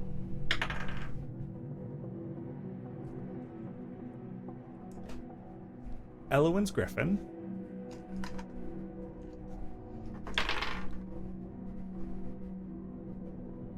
it's actually not too bad. Takes 11 slashing damage. And it lets out just this screech of pain. And feathers and blood fly into the air and follow down, also trying to get away from these airborne fiends. And Elowen has a moment of just shock, concern, and like makes eye contact with you, Abe. What are you doing? Is it just one that caught up to her? One has caught up to her so far, yeah. Okay, then I mean I'll move to intercept the closest one. Yeah. Okay, so the one that's below you guys isn't really moving anywhere. It's more like trying to like wait and catch kind of thing. The one coming at you perpendicular seems to be catching up pretty quick. But or you can go and help Elowen, who is about to be overcome by 2 of them. Yeah, sorry, I meant I'll try to intercept the one going after Elowen. Ah, understood. All right. So you take off back up the way you had came. And if I can't reach it with melee, I'll chuck javelins at it. you can absolutely get into melee range. However, the moment that you're within 10 feet, it's like you've suddenly flown into a cloud of smoke. Like, as if getting too close to it kind of rendered you in darkness. So you are now unable to see. However, you can kind of recall where it was, but you're technically blinded. Okay, well, I mean, I'll take those odds. Can I tell where my griffin is? Like Yes. where its head? Yeah. Okay. Then yeah, I'll do best guess with an axe strike. Is this disadvantage or anything, or? Yes, it would be disadvantaged because you were blinded. Okay. Crit miss. I believe you have 2 attacks, yes? Yeah. Yeah, nothing bad happens though with the crit miss?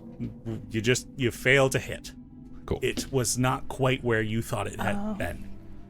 I thought you were Second. saying Critmas, like you critted, like, and it was Christmas, and I was like, yay! And I'm like, oh, I understand. Why is he not happy? I'm like, what's happening? Like, okay, roll a million dice. 24. Oh yeah, that's a hit.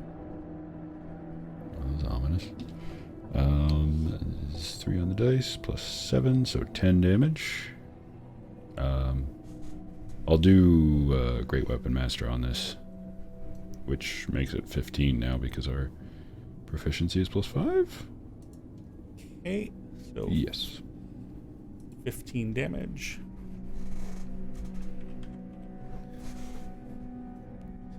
All right, anything more on your turn? I still have another attack. So Yep. I'll do that. 17? A 17 does not hit. Okay. As you find your first purchase in amidst the sudden darkness that has kind of filled your perception, you're like, okay, if I could just kind of go for that same spot.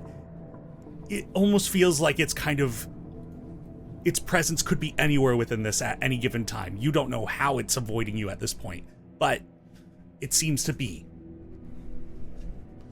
Okay, then that's all I got. All right, are you staying in melee, or are you going to try and leave? I'll stay where I am. All right. Just so that it presumably... Well, I guess how close am I to Elwyn in relation At this point, to this thing? you guys are likely probably very close to each other. You're the griffins are both large creatures, so that you're probably side by side. And Elwyn's saying the same thing. She's like, I can't see anything. Okay. Then yeah, I'll stay where I am. All right, those of you who've dove on ahead, anybody who looks back behind you, you've clocked that Abe and Elwyn are still up there, and the demons have begun to flock them. Strangely, however, you do not see this darkness that Elwyn and Abe see. You only see them being harried by these flying entities. Can I try to nudge my griffin back up towards them? Mm-hmm. How many demons are around them right now? About to be 2, very soon to be 3. The one that you all passed is kind of just waiting there. Okay. Yeah, I'm going to try to edge my griffin back up closer. I'm going to try to get within 30 feet of them. And then I will cast blindness at 4th level to target 3 creatures. Ooh, all right. What do I got to do? So Drac flies up, points his fingers at the 3, and just like closes his eyes, and there's a spark of like this dark crackling energy, like black lightning bolts that shoot out and hit them in the face. They need to make Constitution saving throws. Awesome. First one got a 25. Success. We'll say that's the one coming in. Now the one that hasn't quite made it there yet. Yep. Only a 10. Fail. And the one that Abe and Elwyn are engaged with. An 11. Let's go. They're both blinded. Yep. As suddenly above you, you see them kind of begin to like not being able to properly orient themselves and kind of begin falling out of the sky somewhat. Abe and Elwyn suddenly are out of whatever this darkness was, and you look down, you see that demon kind of beginning to not properly fly downward. However, that one coming from the side is still on its way and is likely going to be there now if you don't act fast. Yeah. I'll Can just I shout cast? out. Get out of there now. Yep. Go ahead now. Can I cast Chaos Bolt on the one coming from the side? Sure, go ahead. All right, I'll do it at 2nd level. I haven't cast this in a long time. Okay. Oh, all of them have fucked me. Okay.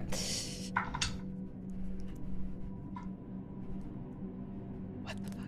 I'm using Tides of Chaos because that's in that one. When I say they're all in jail, like what is happening? Also, it's Chaos Flux due to copyright reasons. Right. Sorry. Chaos Flux. Could one of these dice just roll well, please? sure it Okay, doesn't thank matter. you. Jesus Christ.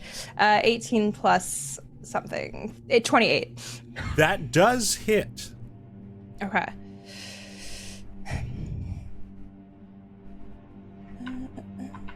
And can I have you roll a D100 as well after you're done rolling damage? Absolutely. Ooh. Wait. Nope, I rolled the wrong dice. Never mind. Ooh. But it worked out anyways. I got so that it's the same, so I can actually hit 2 if there's one within 30 feet of the first one. Sure. We'll say yes. It's the Okay. one that was attacking Abe and Elwyn. All right. Oh my god. Awful. Okay.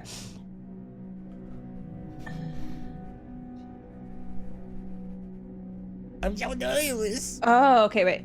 Make a new attack roll against the new target. 20 dirty? Yeah, that hits. Make a new damage roll. Okay, which is good. So the first one only takes 3, and I can pick which kind. How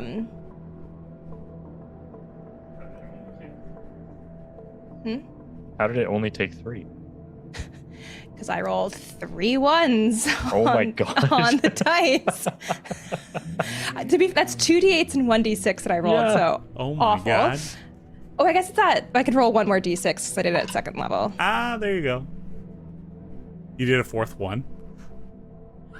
What the What's fuck? happening? See, it's not just the digital dice that are cursed. Your real dice can be cursed too. I need to leave? Like, what the hell? In one turn, that would have been 5 ones that I rolled. That's fucked. Oh, okay, true. well... Okay, so it takes 4 fire damage, I guess? I don't know. I can pick, so I don't know what one would be good, but All right. I'll do fire. All right. So you launch this first bolt, and how does the because there's 2 shots that get fired. How does that manifest? Yeah, I guess it's like a fiery bolt of energy, like, jumps to one and, like... Well, I feel like I can't describe it cool because it's so shit, but, like, it just kind of, like, bounces off the one and, like, crackles through the air and hits the other. Oh, so it's the same but- type for the second shot? No, I have to roll it now. Oh my god, a 6th one. That's fucked. Anyway, and then as it's like traveling through the air towards the other one, it goes from like fiery to like green and like bubbling, and then the second one gets hit by acid damage for more, at least for 14. But Okay, so the first one got 4? yeah. Okay. Awful. I cannot believe that's 6 ones in a turn. That's so bad. All right. So you let out this shot, which is just meant to be like real quick and distracting, more like. And as this demon's flying in perpendicular to the direction everyone else has been traveling, it's like kind of knocked sideways a little bit, but maintains its course. It doesn't look like the fire really did a whole lot. But as it kind of ricochets and collides with the demon that's begun to free fall, the acid begins to sizzle and it like screams as it begins like spiraling downward. Much more effective than the fire, it seems. Oh, acid was good. Okay, Yeah. I'll shout that out. Better Acid than good. fire, at least. Acid better than fire. And I rolled a 49 on a D100. Nice. Okay. Let's see. A 49. All right.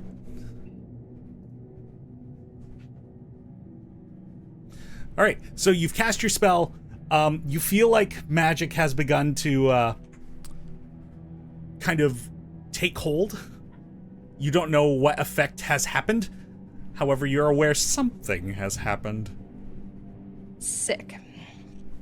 All right. What are you doing? I guess I'll like try it. How many are around them right now? Now 1 technically. 1 will make it there like right shortly. Okay.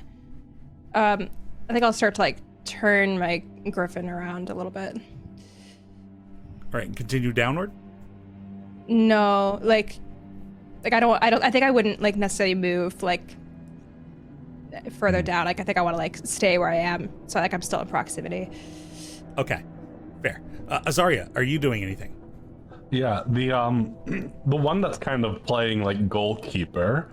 Yeah. Does it seem like if I get close enough, what I want to try to do is get close enough and then like veer to get it to follow me a bit. I want to try and get the one coming from a distance, the one falling, and it in a nice line. I'm gonna try and goad it into a position and then crossbow all 3 of them.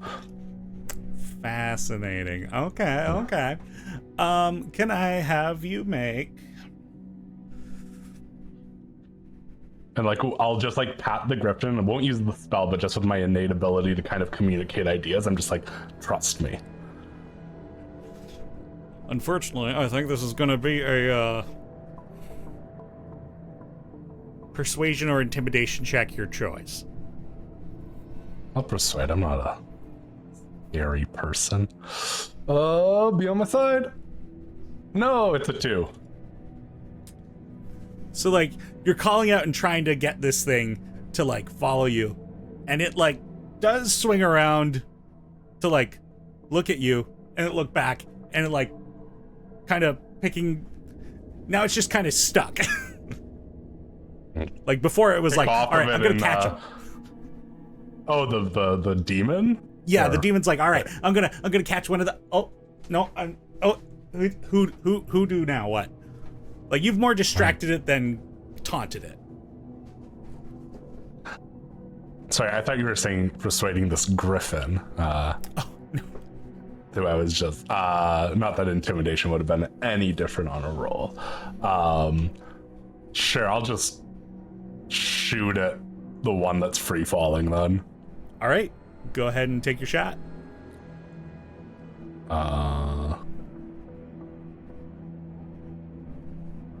20 Jesus to hit. Christ, I really gotta shorten that freaking description. Every time it scares me. The problem is it does a whole ass spell halfway through. 10 radiant damage. This poor thing that's just falling out of the sky. That's right, that poor thing. Oh, widow demon. Oh, woe is me. If only I hadn't committed so much sin.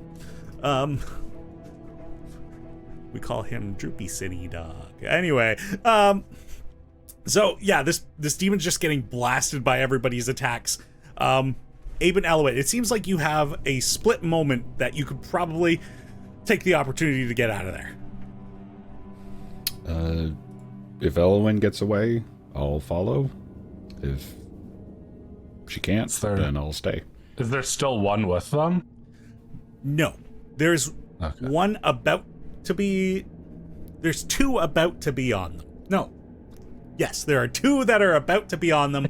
One is currently in a free fall. One of the ones that's about to be on them is also blinded, so that's not helpful. And then there's the goalie keeper. Could I use my extra attack to attack the other one that's coming towards them? Yeah, and it's blinded, so you have advantage on the attack. Or I guess the non-blinded one, just like to like try and get its attention, so it's like opening as much for the 2 of them to get out of there. Very good. Go ahead and make the attack. Critical fail. Oh. Hell yeah. Turns out it loves radiant energy and absorbs it and goes yum yum yum. Good. Perfect for killing. And grows to twice its size. No, I'm just kidding. Could you imagine? What is this, a gremlin? Midnight. It's midnight early. No, your attack does go wide. All right, Nell, or at least Christy, could I have you roll once again for Dallas? See if Elwyn can get out of there. Let's have you make animal handling. Okay. Get control of the griffin. Get him out of there. Oh, moly.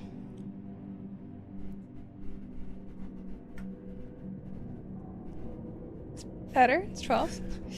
Yeah, okay. Elwyn kind of takes the moment to kind of get control back over the griffin, and the griffin seems to have been humbled, and so complies with the orders. Elwyn now has enough badges to train it and begins to descend. Abe, you see Elwyn begins to descend. You can follow suit. Yep, I'll follow. All right. So the 2 of you begin to descend as well. Gideon has almost made it to the ground. He has just been screaming the entire way down. Terrified of heights and demons, I guess. Yeah, so I think at this point, we'll just try to make our full party to the ground, right? No one's caught up in anything at the moment? So as you all manage to get clear of these demons and make your way into the ground, what's the plan? You guys are near the forest. You've also got, well, marshy boglands, though there's not much cover there. I think towards the forest would be a good call. But does it look like they're giving pursuit? They are pursuing as you're all falling. Well, the one is also free falling, but the ones who can see are pursuing. The other 2 are freaking out. And yeah, I guess to the trees. Yeah, I think trees, that's the only cover we have, so. All right. As you all descend to the trees, and you and your griffins begin to get into the forest and try and take shelter and hide from these. Oh, yeah. Right as we hit the trees, I'll have my griffin hang back for a moment. I'll be the last one to go through, and I'll drop a fog cloud behind us. Oh, smart. Wonderful. And as you all get into the forest, Drac suddenly just erupts with fog, leaving hardly any trace that where to find the lot of you. And you take shelter in the darkness of the trees. You hear the demons screaming as they begin to, or as they are falling toward the ground. And then you hear a different tone in their scream. Not one of malice and hunter, but rather one of fear and prey. And you hear the leathery wings of them take off. Those of you who can see up through the trees, you see some of that fog that Drac had summoned is kind of slowly dispersing its way into the forest and hiding the way you had come. And then you hear this low rumble. And soaring through the sky, you see a bright light like a meteor.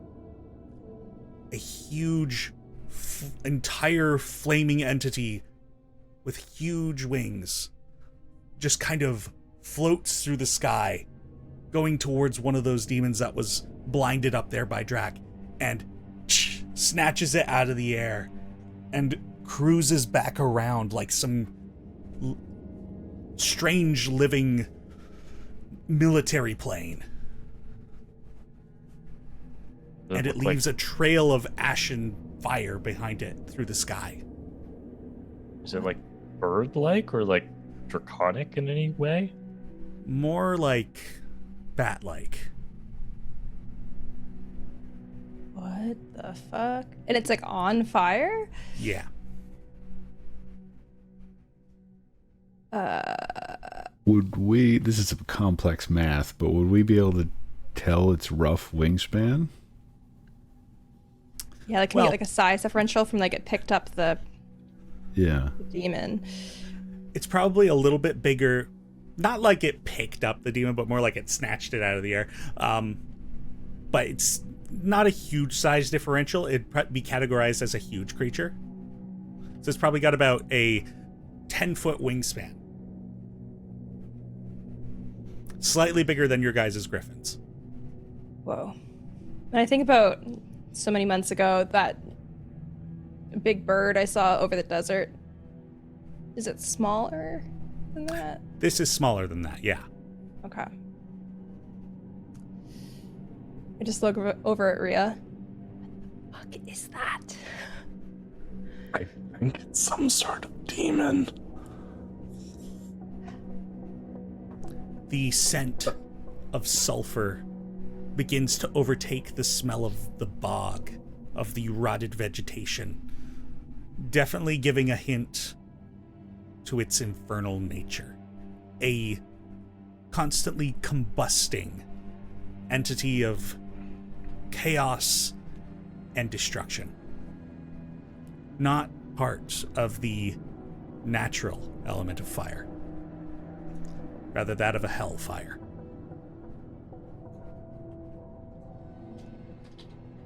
Which way was it heading? It headed back south. Over the trees. Somewhere in the forest, you feel like you detect the scent of smoke.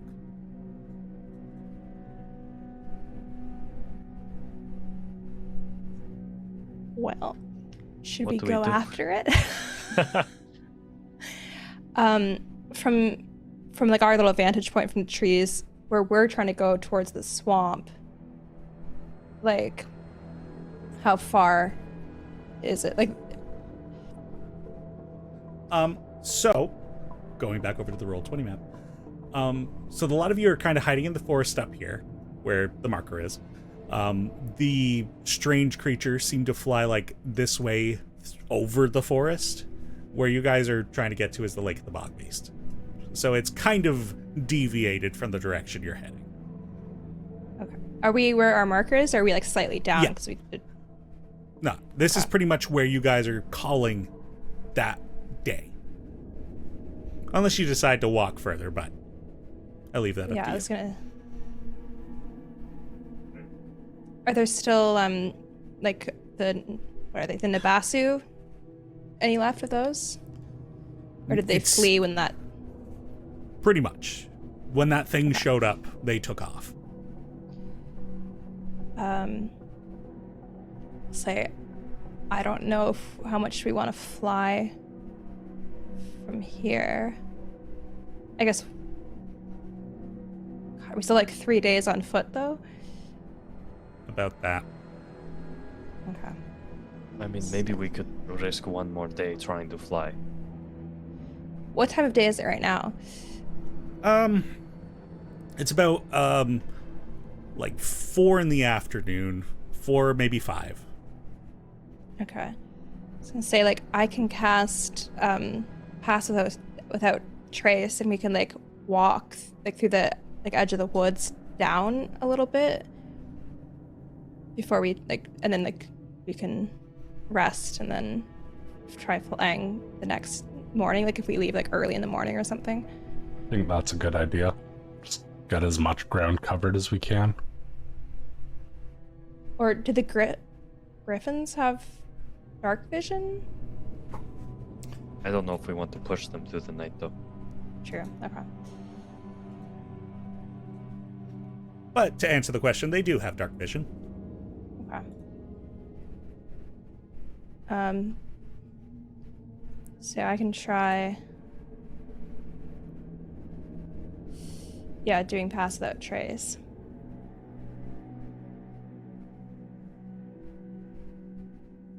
All right, let's do it then. All right. It doesn't say how many, it just says I can pick. Yeah, as long as they can stay within a certain radius of you, they'll have Okay. the benefit. Sick. All right. Well, then I'll include the griffins in it too. Yeah. I think you'd have to like stay astride of them in order to be able to fit them into the radius in addition, but yeah. You all hop on your griffins and they're... Walk. When you got a griffin, make like a horse. That classic saying. Yeah. I was going to say make lemonade. Can I want to try and keep an eye out for any tracks, any irregular footprints or anything that we might come across. Mm-hmm.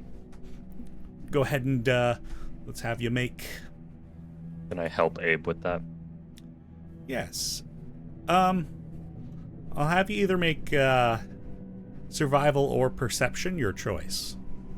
It'll be survival. 27. 27. Let's go, Abe. Yeah, so the forest is dark. It's ominous. It was probably a wise choice to kind of stick to the edge. In terms of tracks, similarly to the birds, you do not detect traces of regular animals. But those of you who have maps on your person, this place is known as the Dark Woods. And it very well might be that it has earned that name for reasons, or it might just be the characteristics of the trees. But they almost feel like the shadows they cast aren't just the shadows of day, but the trees almost make it feel like it's always night. If it weren't for the light you could see from the edge of the tree line, you very well might think it were nighttime. And as you're walking through the forest, and Abe, you're keeping an eye out for signs of life and tracks on the ground, occasionally you do see cloven footprints humanoid footprints. Old footprints. Signs of struggle. Trees that have come down in places, as if something big had ripped through the canopy to get at the beings that would dare live in this territory. It does not feel good here. However, the only consolation in this is that nothing looks fresh. It's all old. As if the forest itself were somebody's forgotten attic that had been left to gather dust. The only thing that lives here now, it seems, is memories. And Does this place feel familiar to the forest where we fought the shadow of the stranger? I mean, as sinister forests go, they're not all really, you get a 3-star on one, you get a 4-star on another, but there are qualities that would definitely remind you of such place. Okay. There are no faces hanging from the trees here. Thank goodness for that. Though occasionally you do hear a leaf drop from a tree, and part of you is half expecting to jump out of your skin at the sight of maybe a face falling. No such thing happens, however. You probably make up about another half day, traveling inside the forest, occasionally hearing more of those screaming demons out beyond the forest, out above the marsh. And they just scream and fly on. You occasionally hear, as you get further down, the occasional bubble in water. It seems you're drawing closer to probably where you're expecting to be.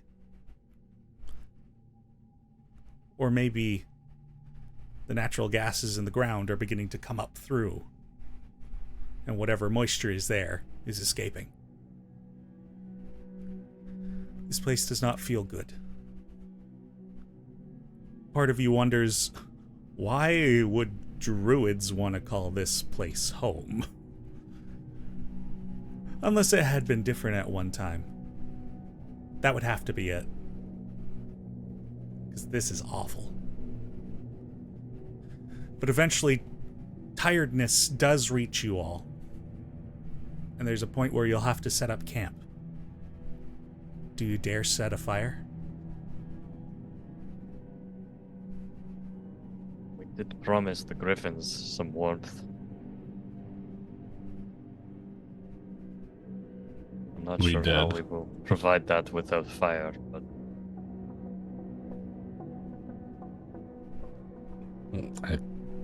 What if we try to cram them in the tiny hut? The tiny hut's like big enough for one of them.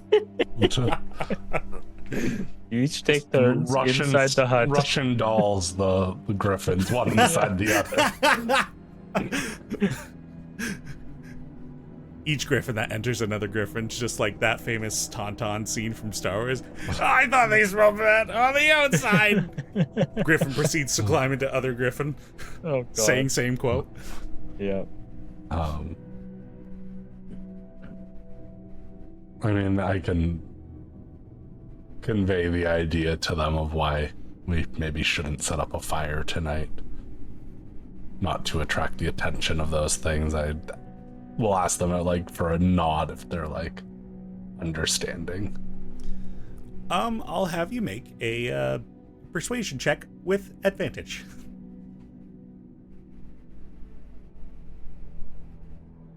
Oh, guidance. 19. I took You got guidance. it before I saw the roll. Go ahead. I forgot I fucking took guidance. 21. The griffins seem to understand the direty of the situation, especially as Cocky, as he decided to be named, licks his wounds. Or we have Cocky and Willie. Yep, that's right. I'll do Another one names himself Freud. second level. What healing spells do I have?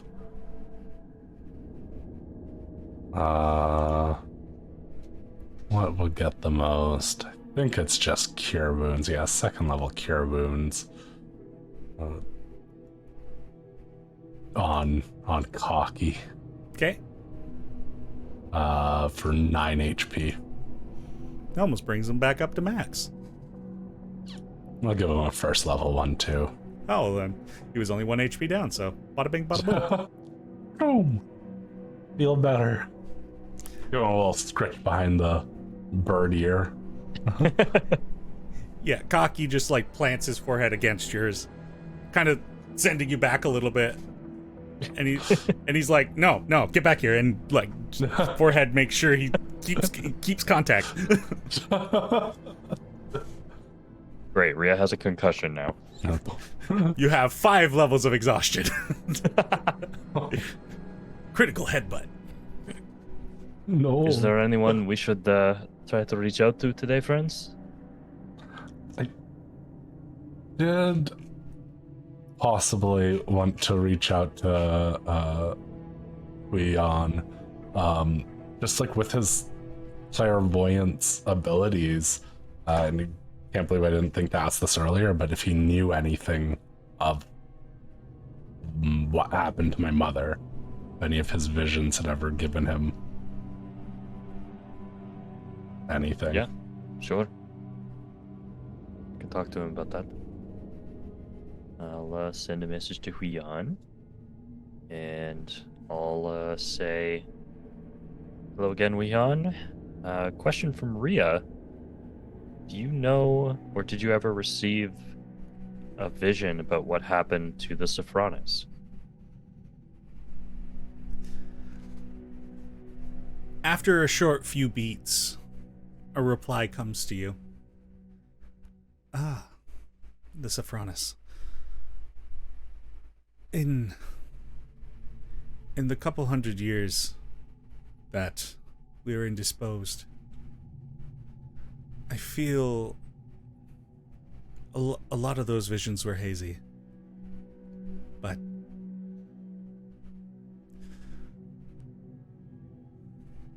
she tried to protect her forest from what I can gather from the visions that I could piece together from that time. But she was taken by darkness. I don't know if she's... Well, I guess based on the question. Her fate is uncertain. But good did not fall on her. Tell Azaria I'm sorry. Says he's sorry and clearly has greater sending in his repertoire. It's already been invented. Yeah. He's just Sorry, not Alolan. sharing. Yeah, that's what he did. You cast it, and then he's like, I'm not done yet, and cast it himself. So you can reply now. I mean, yeah, I figured nothing good had happened. Wonder if, like, taken by darkness, if maybe she was, like, pulled down into Darkest Heart. Like, That maybe seems to without make the the... most sense. There was, like, a connection between her and the Archdruids, maybe without, like, them here, that weakened her ability to be a seal over that area. Potentially. It makes sense to me. Yeah.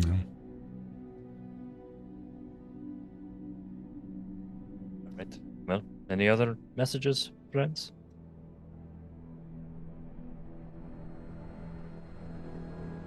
Alright then.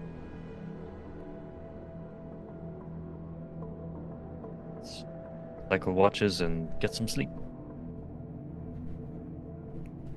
Absolutely. Those of you who decide to take the time to be awake and on watch.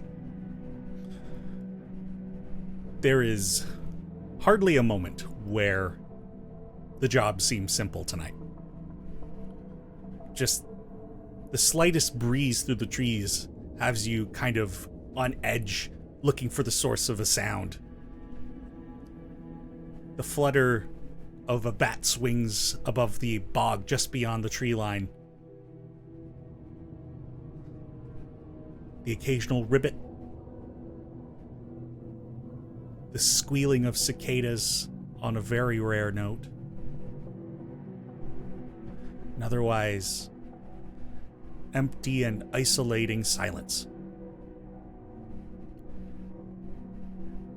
And now that it is nighttime, it's almost as if the woods were darker than the night sky could ever hope to be.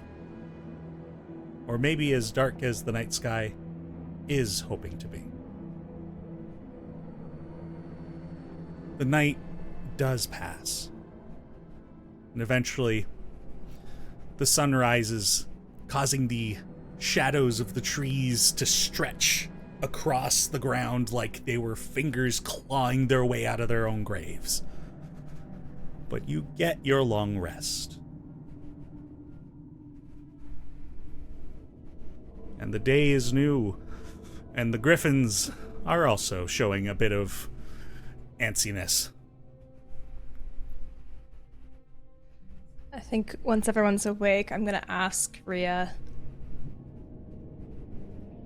how much further do we want to take the griffins?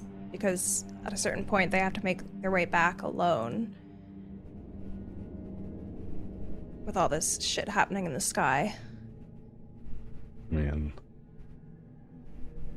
I don't know, but I don't know how much time we have to lose, unfortunately. We have roughly 16 days until we need to Be there. try. Well, yeah, make our attempt.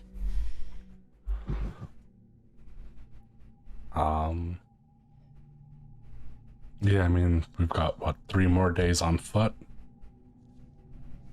To the, I guess, the edge of the lake. Yeah, and then do you even have any idea where in the lake? This is... When we get there, I can do some underwater reconnaissance, but Sam, yeah, I can join you for that. Could also use some magic to try to pinpoint something. Some divination wouldn't hurt.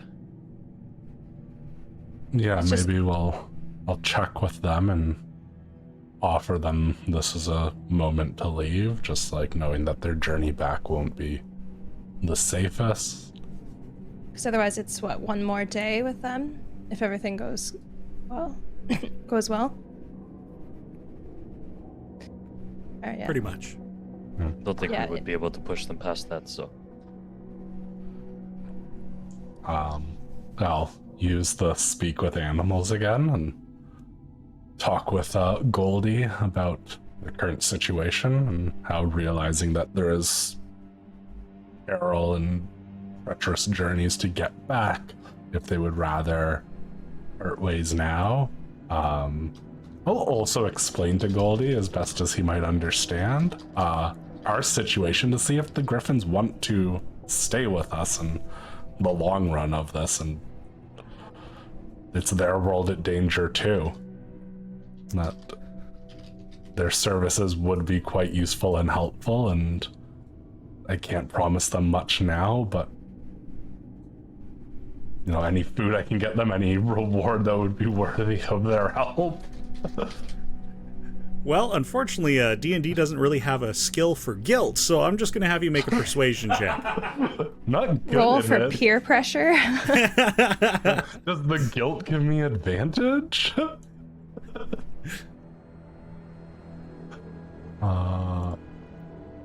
that I'm silence is not a a no. good talker. Yeah, so you're not kidding about the danger going on. Now, I'm going to apologize on behalf of me and my boys, but I think we are going to scream. wish you luck. If things don't go well, no, we love you. However, you're crazy. I'm like, if things don't go well, you'll be joining us soon anyway, so. Well, then we'll call it a reunion, eh? All right. Take care. All right. What was the pack name? the undetermined. Many undecided. The many Many undecided. Circle up the many undecided. We're heading home. And the griffins, like, head Very toward low. the tree line. Kind of like look both ways as if they were crossing the street. And then slowly take off and just fly maybe roughly 10 feet above the ground for a little while. And the griffins are heading home. I hope they make it there safely. Don't worry. You'll always have Goldie and the undecided. Not true, we won't always have them. They abandoned us. Well, That's true. I I mean, I don't blame them, but still. you win some, you lose some. I never thought I'd have a reason to use an Australian accent this game.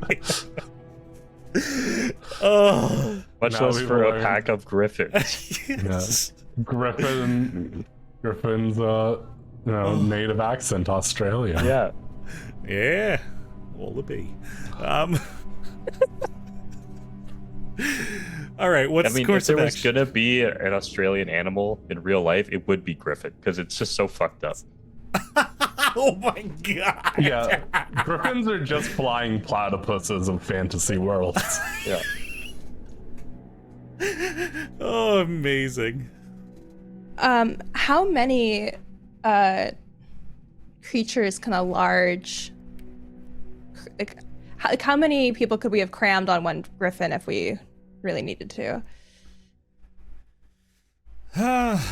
Like, you could technically put 2 on, but that would... They probably wouldn't be able to travel as far. Would it be still faster than walking? Probably barely, but yes. Okay.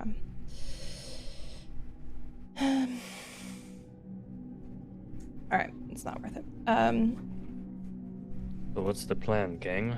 Should we stick to the tree line for a little bit before heading out, or should we just try to get away from this forest as fast as possible? I think sticking to the tree line makes sense. I wouldn't go any further in, but at least it's like a little bit of protection, because it seems like they're all throughout the air. Yeah, the forest is spooky, but it does give us some cover. I'm just worried about that giant flaming thing. I felt but- like it was going towards like the edge of the forest on the south side, you know? Yeah, but we can smell it. Like I they'd have a think- scent to it. Yeah, I think also, like, regardless, like, we're kind of going a similar direction, but Yeah. it might have been heading... I do wonder if, like it grabbed one of these things, if it was, like, bringing it back towards, like, the Dragonfire Wastes, like, maybe... Oh. If it is, like, if there's, like, a ranking of, like a military order to these demons, maybe these were deserters. Oh. I don't know how demons work, so sure. I don't think any of us do. I think the Elwyn closest... knows the most. Yeah, I was going to say, out of everybody, Elwyn would have the most knowledge on this, surprisingly. Well, Right. let's hope that we don't run into any then. We don't have to deal with it. I It's a can pipe dream. pass a trace on us again. It's only for like an hour at a time. That But- would Better still than help us. nothing. Yeah. Maybe once we get out into the open, that would be good to have. Because I feel pretty confident weaving through the tree line at least. Okay.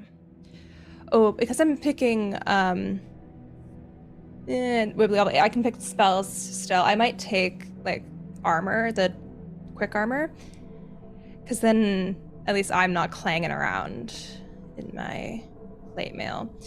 So I think I'm going to do that. Smart. I don't know if we've really talked about this spell, but this was a. We used it. Well, we used it kind of in the Lumbrian once. ruins. Oh, Yeah. okay. I think there was also that one time that Sarze ambushed you guys in the cornfields. I think you used it then too. Oh, okay. Makes sense. All right. Yeah, so I will get your guys' help to. Well, I guess I probably don't sleep in my armor, so I don't put on my armor, Sounds good. so I'm not clanging and banging. Wang, wang, wang, wang. All right. All right, shall we head out then? So you all pack up and begin the trek through the dark wood. Who's leading the way? Who's good at survival? I can. I think me and Rhea up front makes sense. Yeah. Or maybe one of us in the front, one of us in the back. Rhea, you can lead the way. Sure. All right. So then what I'll ask is, Rhea, can I have you make a survival check? And Drac, can I have you make a perception check? Wife. 23. 27. So, Holy shit. As- 15, baby. as a lot of you are traversing your way through the forest, Azaria makes sure to, like, point out, like, it'd be easy to kind of go around that side of the tree. Don't touch that. Don't know what it is, but don't like it. And Azaria safely guides you all through the forest. Drac, you, following the instructions of the leader of this pack, however, also being sure to keep an eye out behind yous and into the forest further to ensure that the lot of you are going to be safe. You only detect more silence and more unnerving mystery further into the depths of the dark wood. As if it were holding secrets from you that it was greedily wanting to keep. It really does give you a bad feeling in there. You carry on. A day passes. And another. And it's just hiking through the woods. Just trying to stifle any branches from breaking. And any moment somebody might happen to trip on something, and he gasps, trying to cover your own mouth to prevent any noise from shattering the silence. It's that quiet. But after 2 days of walking through the wood, you can see the lake. You're not far now. And in contrast to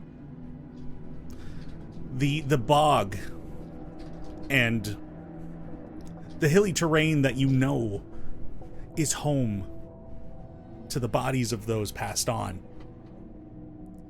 the lake looks serene, like a sheet of glass, just begging for somebody to smash it and have bad luck. And especially with the name being what it is,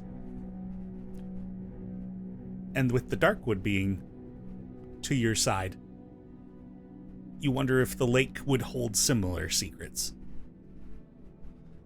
Why would druids live out here? It's probably about a half day away now,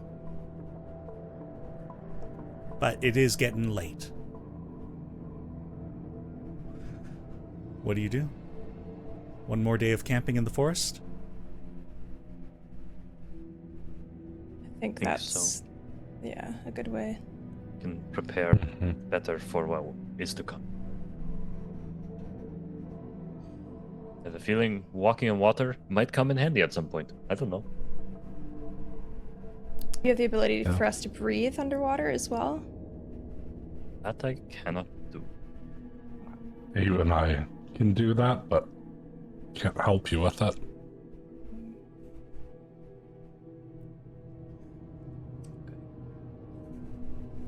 Well, as you settle in for one more night of the Darkwood, could I have everybody make Constitution saving throws? Oh boy. Add +5. Man, 23. No, 22. 11.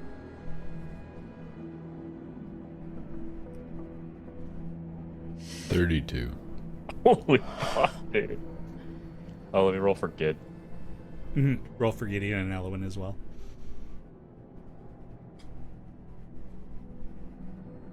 14 for Gideon.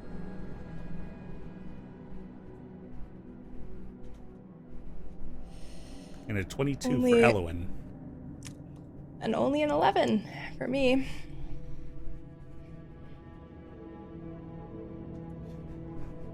Those of you who got less than 15. What? The need to feel like you have to look into the forest to ensure that nothing's going to suddenly come out of that darkness and drag you in. That paranoia kind of seeps into you and takes a physical toll. You have a point of exhaustion that will last into the next day. Okay.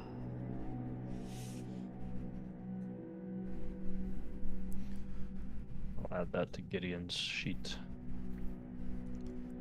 And as the lot of you are beginning to try and get yourself rested, once again, the night sky goes from its dark, starry form to suddenly light pollution and turns a sick gray orange.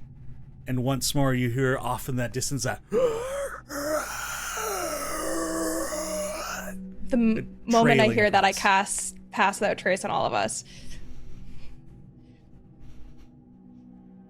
and like a slow-moving star falling from the sky, as if this were the culprit that was eating up Azaria's ancestors.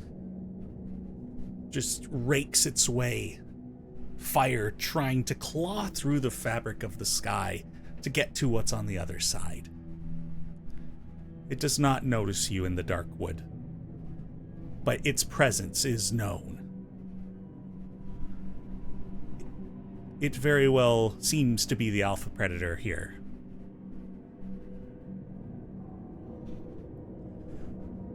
But you get your sleep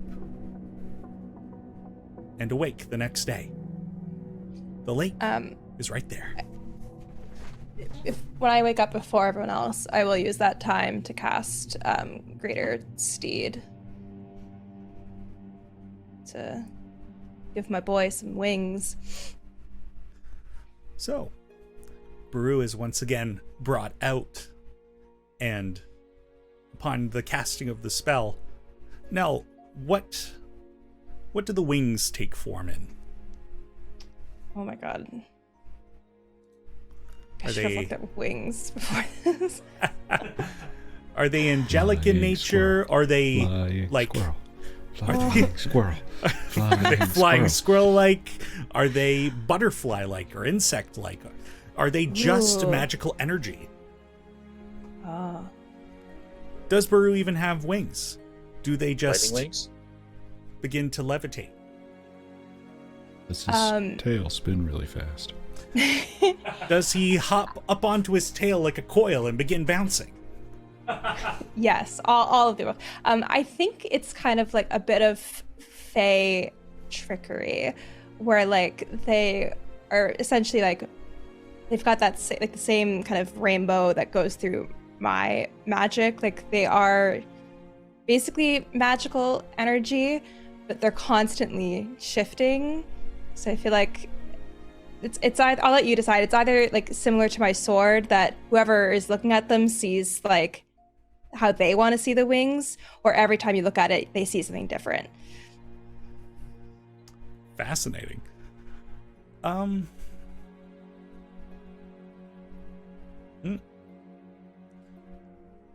I think having cast this spell, and Baru's sense of personality also being that of a pretty forceful personality himself, he's going to exact some control on that aesthetic. And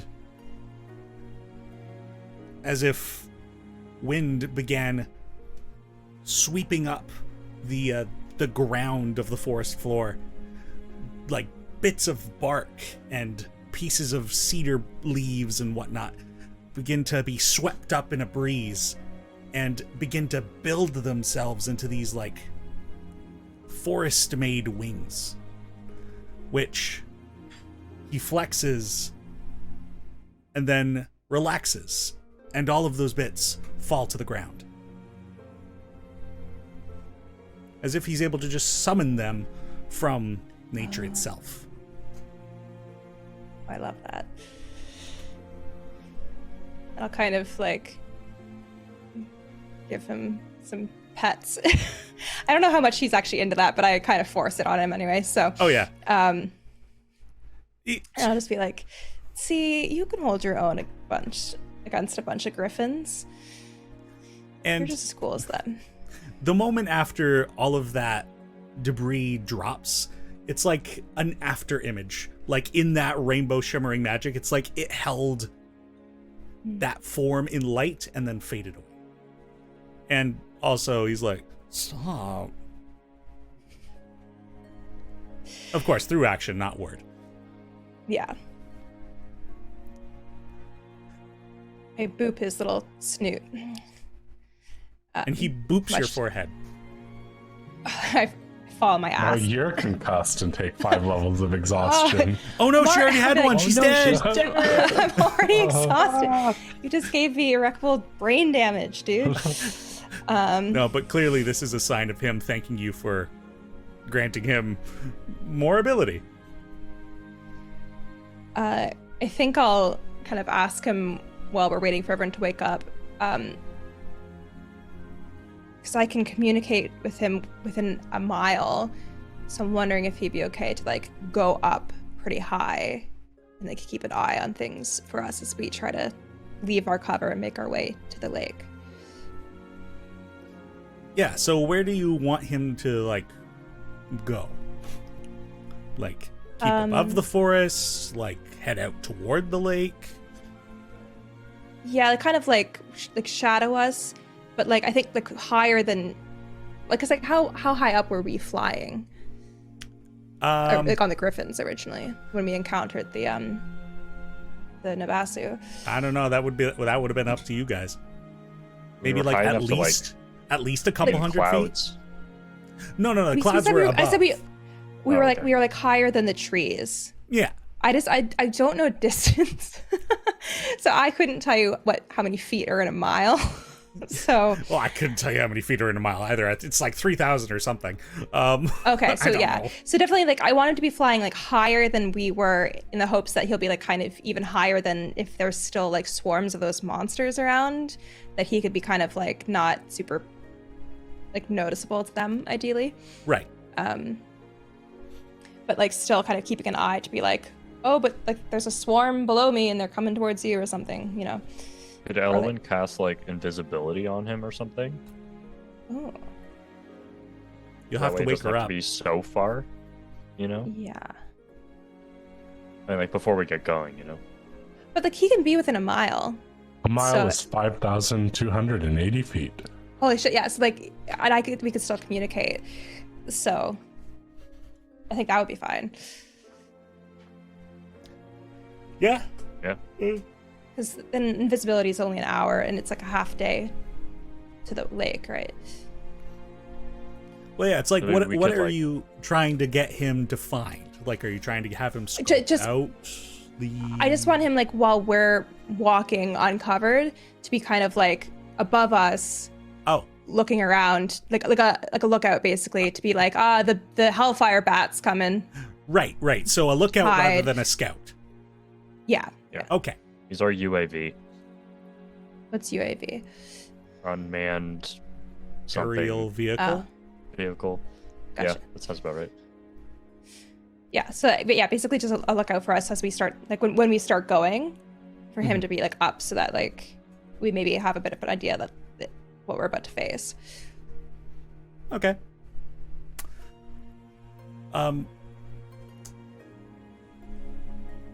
Yeah.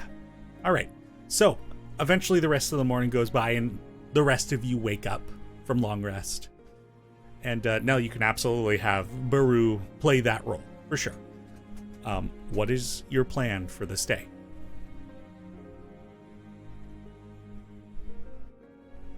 Head to the bog. Head to the bog and like circle. Oh, are we like closer to the bog now, Denny, on the map? Oh, fair point. I haven't gone back to Should the be like scene here, in a right? while. Or here? We're half a day away, is what we last Yeah, said. you're about there, yeah. Okay. So do we want to just like do a lap? Well, we can't lap the bog in a day, but just go and check it out. Yeah, I think so. Do a little recon. Because if we're half a day away, we could like go there and then come back to the woods to camp out. Then at least we have cover while we sleep. I can also have Elowen take Tiny Hut, so that we can like, just in up. case like yeah, we can hut it up if there's a place to do so. That's what we would just be sinking into the water. Yeah. Yeah, Yeah, that's a good idea.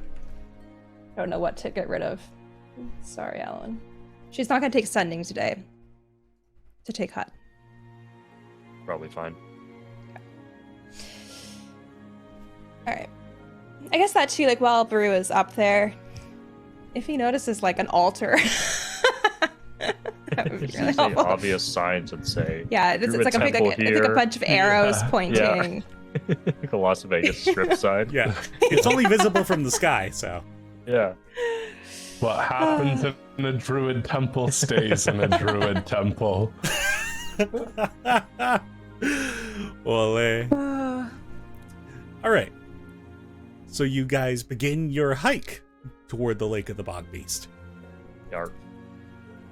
And so now you're casting Pass Without a Trace, I assume? Yeah. Okay. And so you all make your way through some of the marshy land.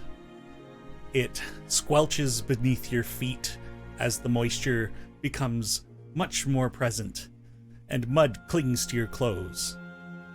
If only winter had fully set in by the time you would all come here, that would have eased that. However, it would have presented a different challenge with the lake. But that'll This happen sucks eventually. extra hard for Drac because he doesn't wear shoes. Oh yeah. Right between the toesies. Yep. Oi. But yeah, you're traversing through the marsh, and the stench is just ever so present now.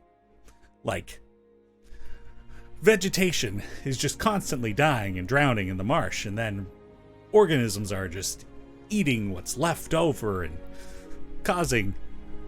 It is nature's compost, and it's not pleasant. Maybe Thankfully, we'll sprinkle some prestidigitation in the air around us to make it smell not as bad. and every so often you'll hear the zzz as a mosquito like buzzes by your ear, but thankfully at this time of year they're pretty much just dying out, so it's not too much of a concern. If this had been peak season, however, you wonder if there would have been a much greater chance of disease or what have you could be collected from whatever lives here. But as you get closer to the bog, or to the lake, the bog seems to kind of dry up a bit. Like as if you were leaving the marsh, so to say, and just approaching a lake that could very well have even been like curated in a park, like the park in Brill Bar. Like, the water is beautiful. The grass around the lake is well kept, not overgrown, not marshy. And Rhea, you find this interesting and instinctively take out your druidic book to note this down, but there is a unique type of plant that grows along the edge of the lake.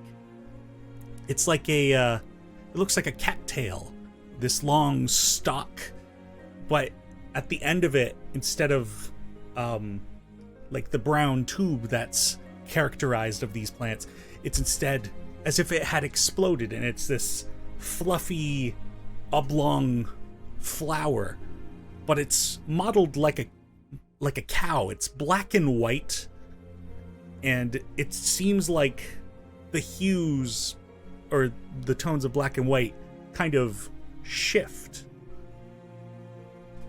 like as if the black and the white were dancing around each other on these plants. Can I have you make a nature check for me? Totally.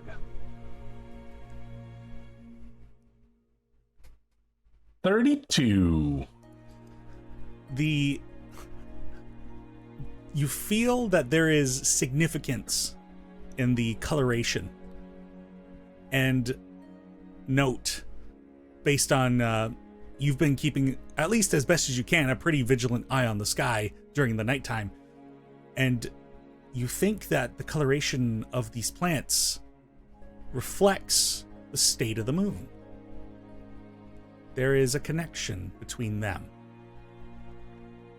as if something in their cycle follows the lunar cycle and tells the lake, maybe it informs the lake of the state it should be in, or has some sort of schedule of its own, which actually would make a lot of sense based on what you've been told of this place. Mm-hmm. Did have like a thought, is that our whole thing is like, we've been looking at this as like it's the new moon is when, like right afterwards is when we're looking, when she starts to lift the veil. What if it's actually the full moon we're looking for? She lifts her dark veil, the veil is fully lifted. Yeah, that makes sense to me. Well, we might have a longer wait then, I think, than we initially planned. Or did we just miss it? Is the full white on the calendar? The full white is the full moon, yeah. So it was yesterday. Yeah, so the plants themselves are mostly white with few specks of black that kind of dance across them. Well, hopefully our first guess was right then, otherwise we got like a month. We don't even know what we're looking for. Like, what happens when this opens, you know? It's still underwater, I would assume. I highly doubt an entire temple rises out of a lake. I mean, we would have seen it if it did, right? Because when we were sleeping last night, we were like, we could see it. The lake, yeah. Oh, this lake is like, you were saying it's like, from the distance, it was almost like a mirror, right? Mm-hmm. It was like so perfectly. I imagine that actually, whenever this point in the moon is going to happen, I think the stars reflected in the lake are what will reveal us the way. That's the next part. Only then will stars reveal the way to their secret lair. So if we're missing a lot of stars, this might be more difficult than we thought. It might be a little more difficult if we lost some important stars, like the Vegas sign of stars is gone. Ooh. Well, Interesting. I mean, we could just take a look tonight too. I mean, like it's not like the night of the full moon, but it's like pretty close. So, Yeah. what if we? It's so reflective that like we touch the water and we fall and then end up on the moon. That'd be cool. That would be wild. I don't know if I'm ready to go to the moon yet. Yeah. You're never ready to go to the moon, though, is the thing. It Or just speaking happens. from experience. Yeah, as a veteran. Yeah. Yeah. Veteran moon goer over here. Oh, Okay. Yeah, I mean, I think like we should definitely tonight take a look, see how well reflected the stars are on this lake. Maybe there's an area where we'd notice like a larger cluster of them. Like that might be a spot to start looking. Abe and I could also jump in. Danny, looking across this lake, does it seem like there's an obvious place where one would walk into it from? Like a boat launch or something cute like that?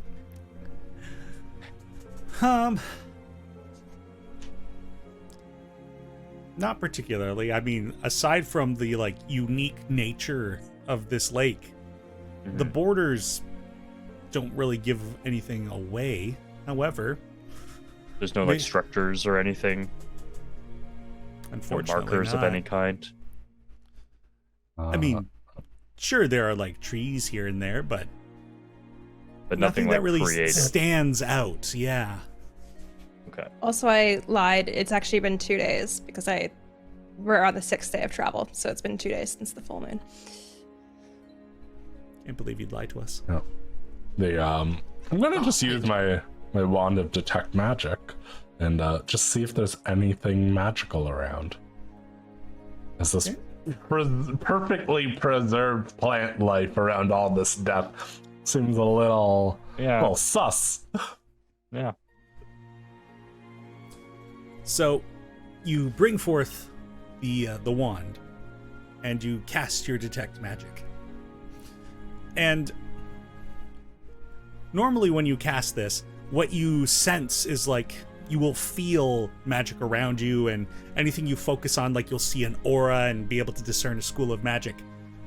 But when you cast it this time around, it's almost like it's a flashbang goes off, and you are blinded, and you recognize instantly restorative magic, abjuration, healing, protection. You have to shield your eyes from the light that is emanating from this lake. It is that bright. It is all magic. Everything is magic. Okay, good to know. Oh. But it's like real? It's not illusory or anything? No, I don't think so. Restorative? There is very, very faint, like as if they would be useful in like ingredients for certain types of potions, but those reeds with the fluffy pods, they have very faint hints of divination.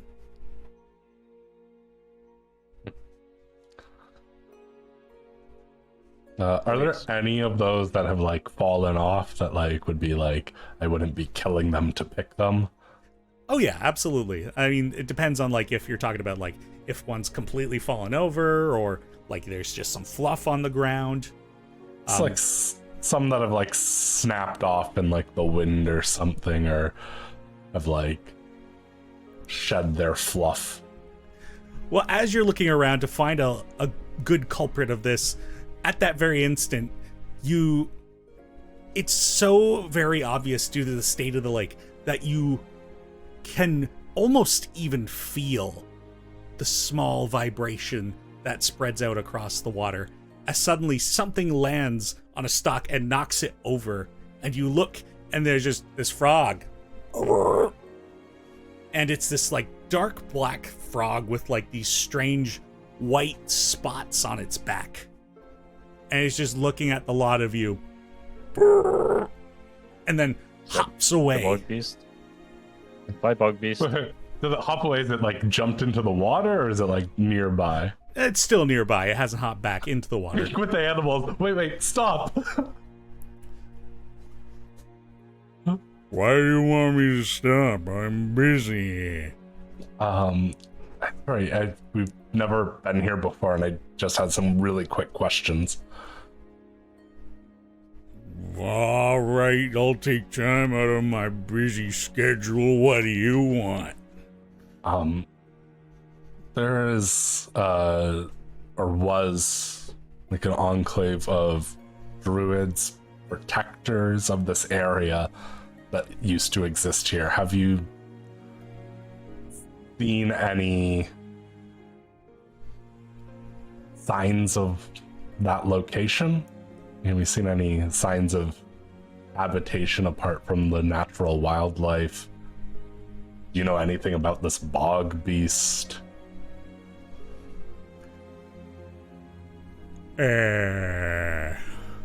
I'm not familiar with the bog beast, but my parents and their parents before them have called this lake home for many a generation. And there was talk handed down that there did used to be some people kind of like you that did live around here, though not like you in the sense that, because you're kind of like, what are you, a tree? But I mean, yeah, they could move around tree. and what? I said half tree. Oh, you're half tree. Okay, my bad. I'm sure I've got a cousin who's half tree. I'm sure we might be related, friend. You know what? If that's the case, I'll invite you to the next family reunion. But you I'd need love to gills. come. Or, I can breathe underwater. oh, you must be related. Okay. Well, so, but yeah, no, the grandpappy did pass stories down that there used to be people around here. But it's been a long time, from what I tell. I haven't seen anybody since, well, you're talking to me, which this is it, honestly, I'm surprised I'm handling it this well. Me too. You're doing great. Oh, wow, thanks. You too, Tree. Sorry, what were your other questions? Just the area of the lake that maybe they resided. Was there any talks of like, oh, back when people did live here, they lived in the north corner, the south corner? As far as I'm aware, and the frog kind of like hops and rotates, I'm pretty sure it was somewhere on the, and he sticks his tongue out toward the north end of the lake. All right.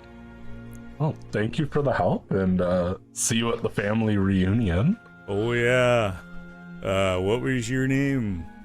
You can call me Ria. Ria. All right. Yeah. My name's Bonus. Bonus? Bonus.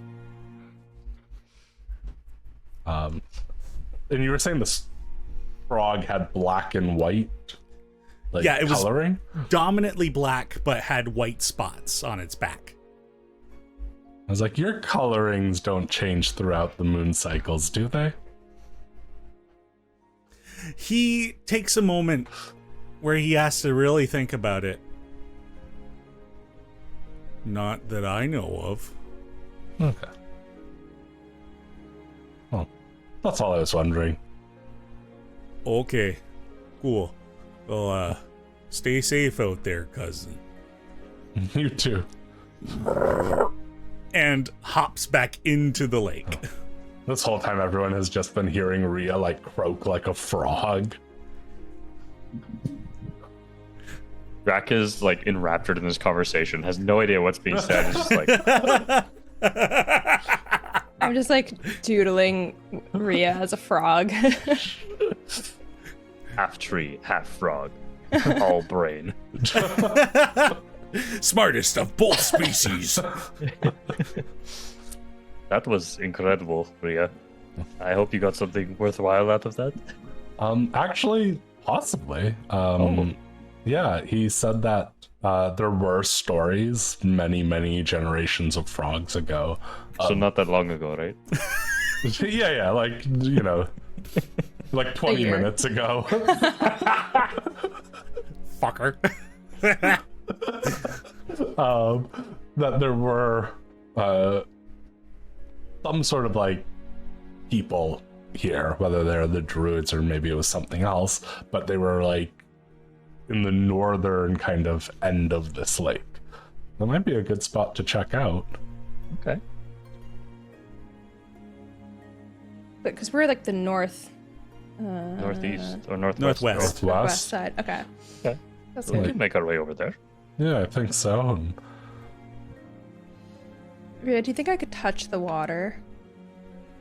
It seemed like it was all like good, right? yeah, it seemed like the magic was. I mean, there was abjuration and a lot of restorative magic. So. Okay. Does Yeah, the like- water smell like the water, the pond at Starcross? No, you don't detect like a sulfuric scent. In fact, that's probably the one thing that this lake doesn't seem to ward off is the smell of the rest of the bog around it. Okay, cool. I'm gonna dip a finger into the water. Dip a finger into the water. And it feels like water.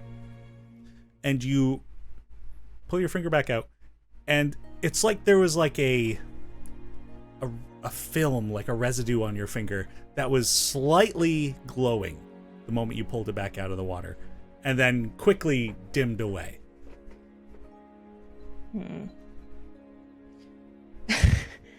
I'm gonna give myself a paper cut on my journal, and then dip that finger back in.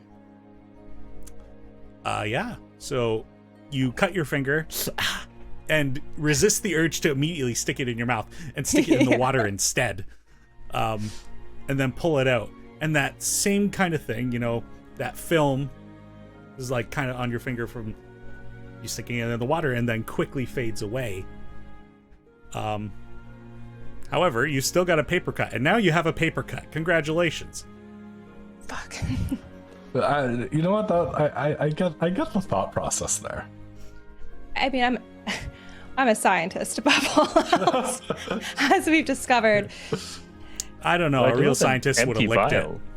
I was gonna say my next urge is to drink some / lick my fingers. So I just. How about this? I have an empty vial because I used some holy water yesterday to protect the griffins or whenever that was. I'll scoop some into a vial Okay, sick. with Ria's blessing first, of course. Yeah, I think that's fine. And Okay. maybe when we set up camp tonight, I can use my pretty sure I have an alchemist kit to investigate this thing, see if there's anything. Yeah, anything we can Great. discern about it. Cool. All right. You have some Rhea blessed water. Abe, do you want to go It's for a just a dip? lake of holy water. Were we going to try and travel more, or were we? Do you want to get Wanting to the to do- northern end? Did we want to do any investigating when we reach that place, or did we want to do it now? Probably when we get there, right? Yeah, maybe. So yeah, if you and I are going to jump in, might as well do it closest to where the frog It's the says. only lead we have, so Yeah, truly. Maybe when the stars come out, maybe that'll give us a bit more guidance to this, but I think we trust the frog. Frog of the bog. The bog frog. I mean, if even. that was the bog Bog beast, that's the best outcome we could have asked for, really. I truly hope he was. As we're walking to the north side, can we see into the water, or is it so reflective that we can't at all? A lot of that reflection was mostly because of the time of day you guys were kind of purviewing it, and also the angle and the distance away. Right. Like, now that you're a lot closer, like, of course, getting up to the edge, you can see into the water. It is very clean.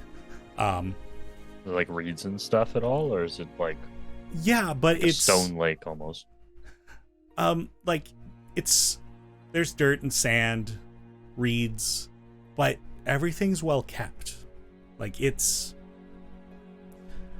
as if nature itself was about to go on a date and did their hair and put on the perfume. Like, it is, well, then the perfume is bog, however, but it's very well. No, the bug. It's very. It's like it was able to take care of itself very well. Neat.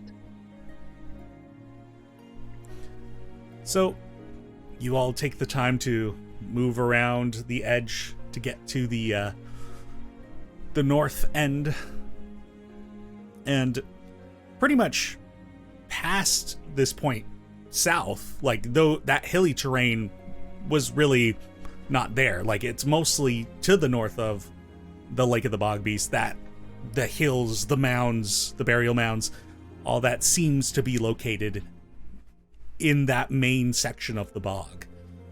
And it seems like this lake kind of borders that. Yeah, so it's been a bit more than a half day at this point. Are you guys are you planning to set up camp out here, or are you going to go back to the wood? The ground at the edge of the lake seems like solid, obviously, because we're walking on it. Mm-hmm. I think we're good to cast the Yeah. hut then once we get the northern tip. Yeah. All right. Has Baru reported anything? Baru has, like, kind of pinged you every once in a while and is like, I see more of those demons. I'm keeping my distance. They're not seeming to notice you all. You seem to Are be they- in good shape. Are they over the lake? No. Is it almost like the sky around the lake is like they're not going? It Around almost it. does feel like that. Okay. If he notices like that to be the case after like an hour or two of observing it, I'll tell him he can come back down to us, I think. Yeah, he says, like, kind of keeping an eye out. Look, he watches one kind of get close, kind of get a little trepidatious, and then kind of retreats.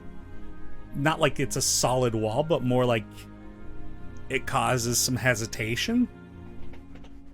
So you get the sense it's not a guaranteed protection, but there does seem to be some sort of warding. Well, if he's fine to keep flying, he's welcome to do so, but if he wants to take a break, I tell him he can return. No, I could stay up here for a while. I made wings out of clouds. And you look up and it's just like fluffy dog way up there. Aw.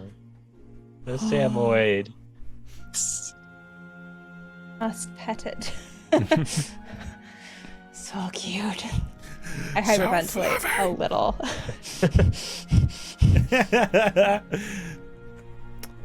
All right. Well, so by the end of the day, you've kind of rounded to the north side of the lake. And at this point, it's getting late.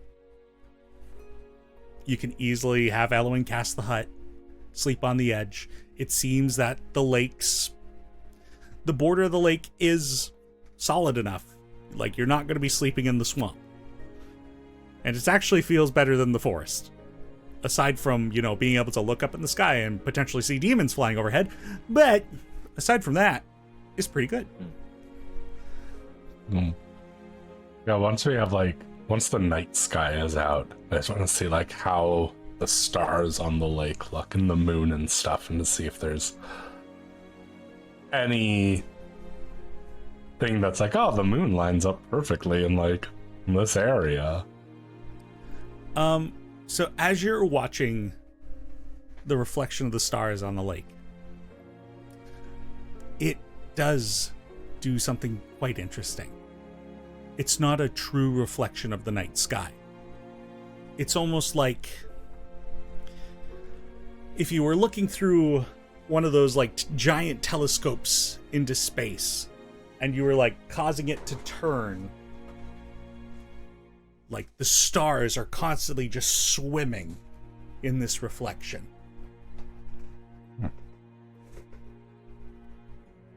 And also occasionally, beneath the water, you see slight glow of pink. Like something in the water is phosphorescent. Just like,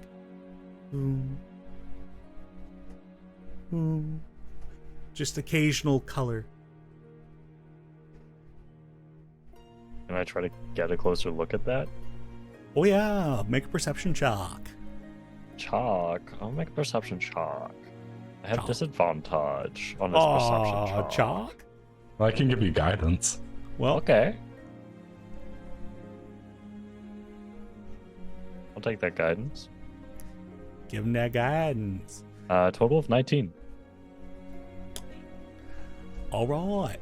So, as you're looking out at the lake, trying to discern that, once again you hear nearby noise amongst the reeds, and you turn to look once again, and this frog seems completely oblivious to the fact that the spots on its back just occasionally glow pink.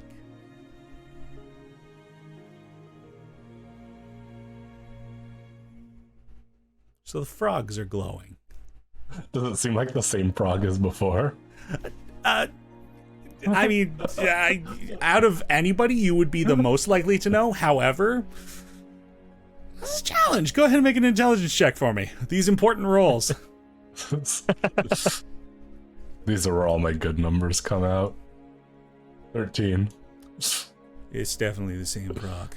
That's your Is his cousin. name Bomus or something? Bonus. Bonus. Bonus? John Bonus Jovi. Give the frog a nod. And hops into the grass. What are they doing? Mm. The Frog frogs? Yeah. The Just one hanging out. swimming inside. Swimming? That's where do frogs that. live. I meant, why are they glowing as well as swimming? Oh. Just magical lake frog things. Probably. I mean, some creatures have natural bioluminescence to them, like like fireflies. There's fish that at deep levels supposedly use that to catch their prey. Well, that would be very useful. Oh, if we see a big one, we should be afraid. Probably. I'm just imagining,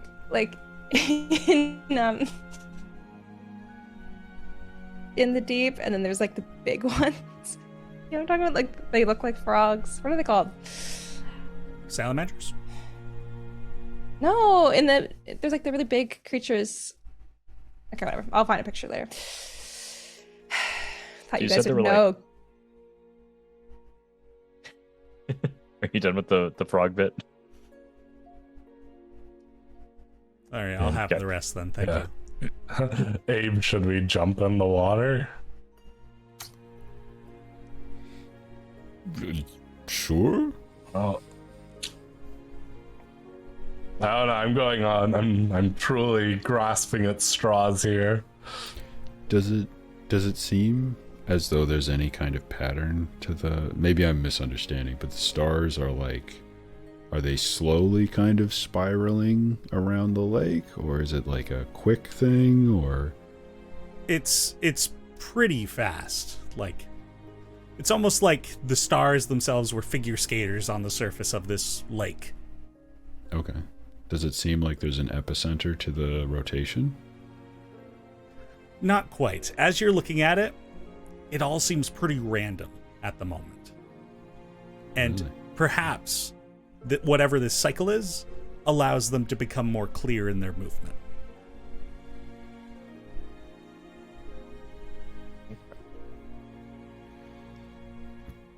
Probably we can go in just to do it. And just to see. Man, I just really grasping at straws at this point. Do you want I could part the water for you if you want. Water doesn't bother me. Just in Right. case you need better access to something. I like, put my If you head want in to swim, first. Go ahead. It's like, dunk my head under the water. See what I can see. You dunk your head into the water, and underneath the water, it's honestly pretty standard lake, with the exception of, how well kept it is. Like, all the reeds underwater, like, none of them look like they're, like, rotting away or anything like that. Like, they're all healthy green. Even the dirt under the water is, like, a fine kind of sand in a way. You see the occasional glow in the distance of more frogs. Occasional small fish. You reckon there's probably bigger fish in here, but you do not see them.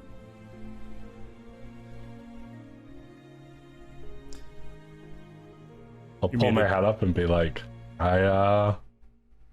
it just looks like a lake. Did you go in with your cap of water breathing, or did you just stick your head in? Well, I assume that whenever I'm wearing my armor, I'm always. It'll activate, yeah. Yeah, so I think the second I put my head in, it went bloop. Nice. Sounds good to me. Like, pop out. I'll be like, yeah, it just looks like a lake. I mean, we could venture in more, but Should we maybe go in for an hour, say? yeah, just like a quick swim around and I can try and get to the farthest depth that I can. Just let my body Yeah. fill with water and sink. yeah, and after all this traveling, I'm feeling a bit faster than I used to. I think all this physical exercise, I understand why y'all do this. It's good for you. Yeah, maybe if like 600 years ago I had thought of this as an activity. You could have been the strongest person in the world. I need to leave something for the rest of you. Should Hello. we make a link relevant to you? Yeah, that's a good idea. She makes a link. Take away one link point. Or however many link points it takes. I don't remember how that works. Enough link points and you got a Triforce. There you go. Dibbidi-dibbidi-bidi. Yeah, and then I'll like dive in and just kind of swim at my full speed. God, what's her cognizance die now? 8. Nice. She has 8. She has 8 d10s. Oh, it's a D10 then. 10. So you just roll a d10. Is that what it is? Yeah. I have some of those. 7. Is that 7 hours? No, that's No, it's half 3 the time. hours. Yeah. Okay, 3 hours. All right. Excellent. So we've got communication for a while, and I'll just swim. All right. Keep watch. Yeah, I'll cast light through my axe. And into the lake he goes. Yeah, take off. Down like Take a Davy walk. Jones. All right. Truly, Abe is like his own diving suit, like the old school, like It's freaking sweet. so fun. Yeah, so can I have the two of you? So, Abe, you're going to the depths, and Azaria, where are you going?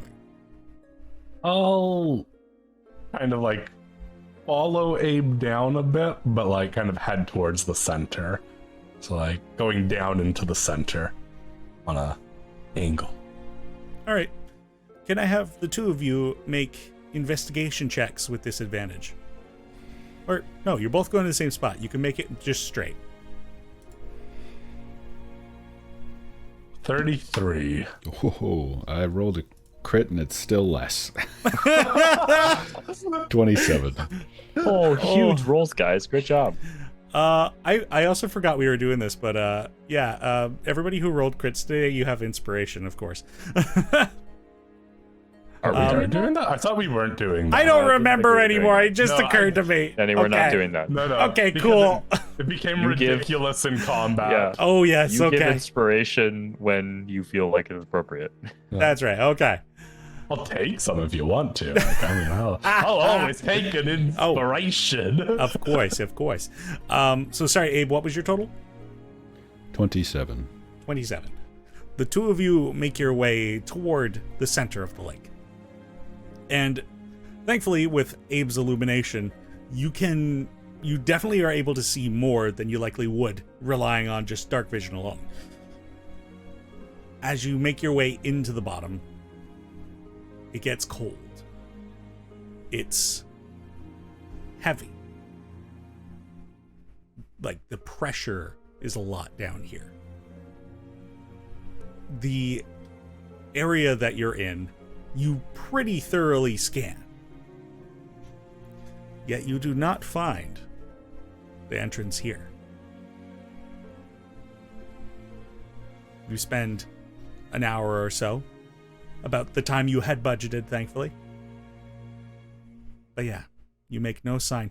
You do see some pike in this lake, so there are some predatory fish here, though they are all freshwater.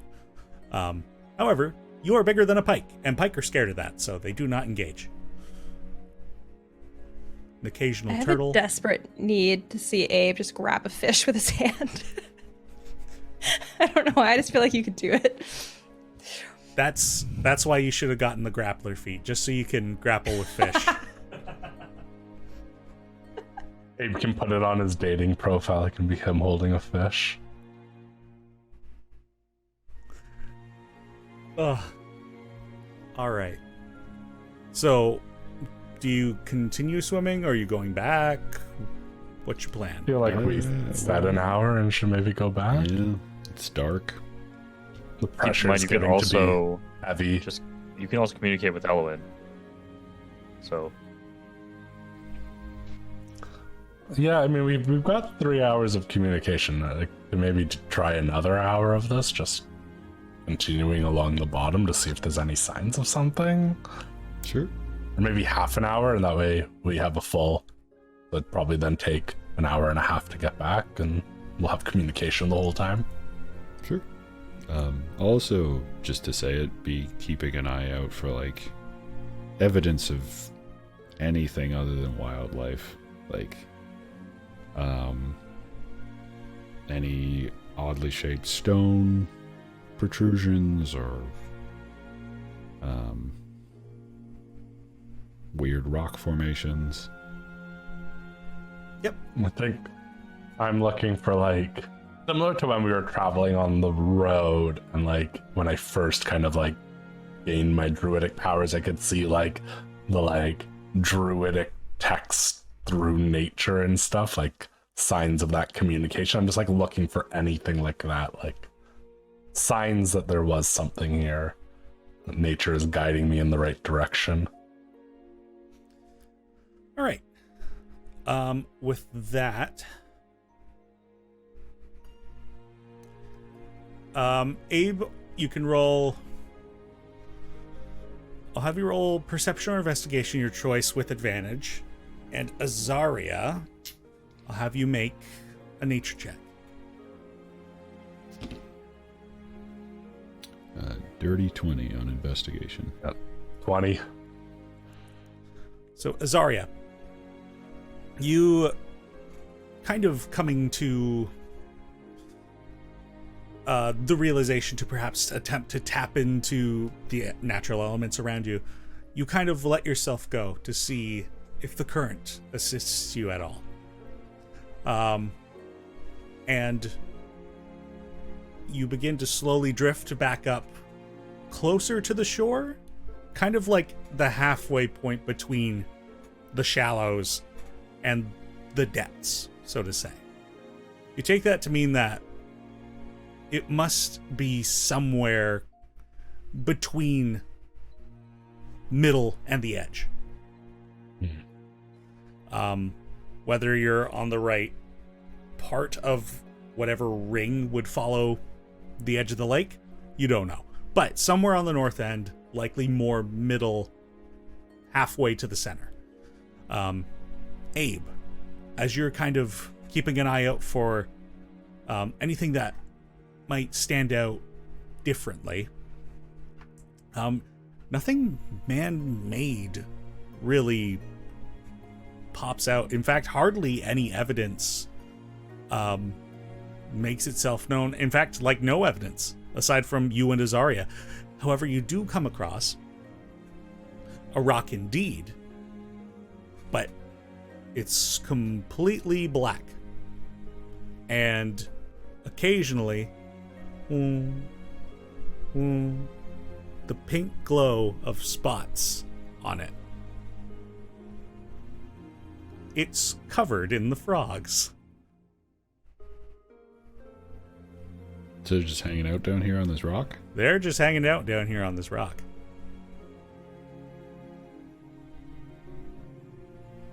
And the rock is black too. Well, now that you've gotten closer, you realize the reason it's black is because it's covered in frogs. Oh You dear. can't actually this see. Is, I've stumbled onto a Friday night.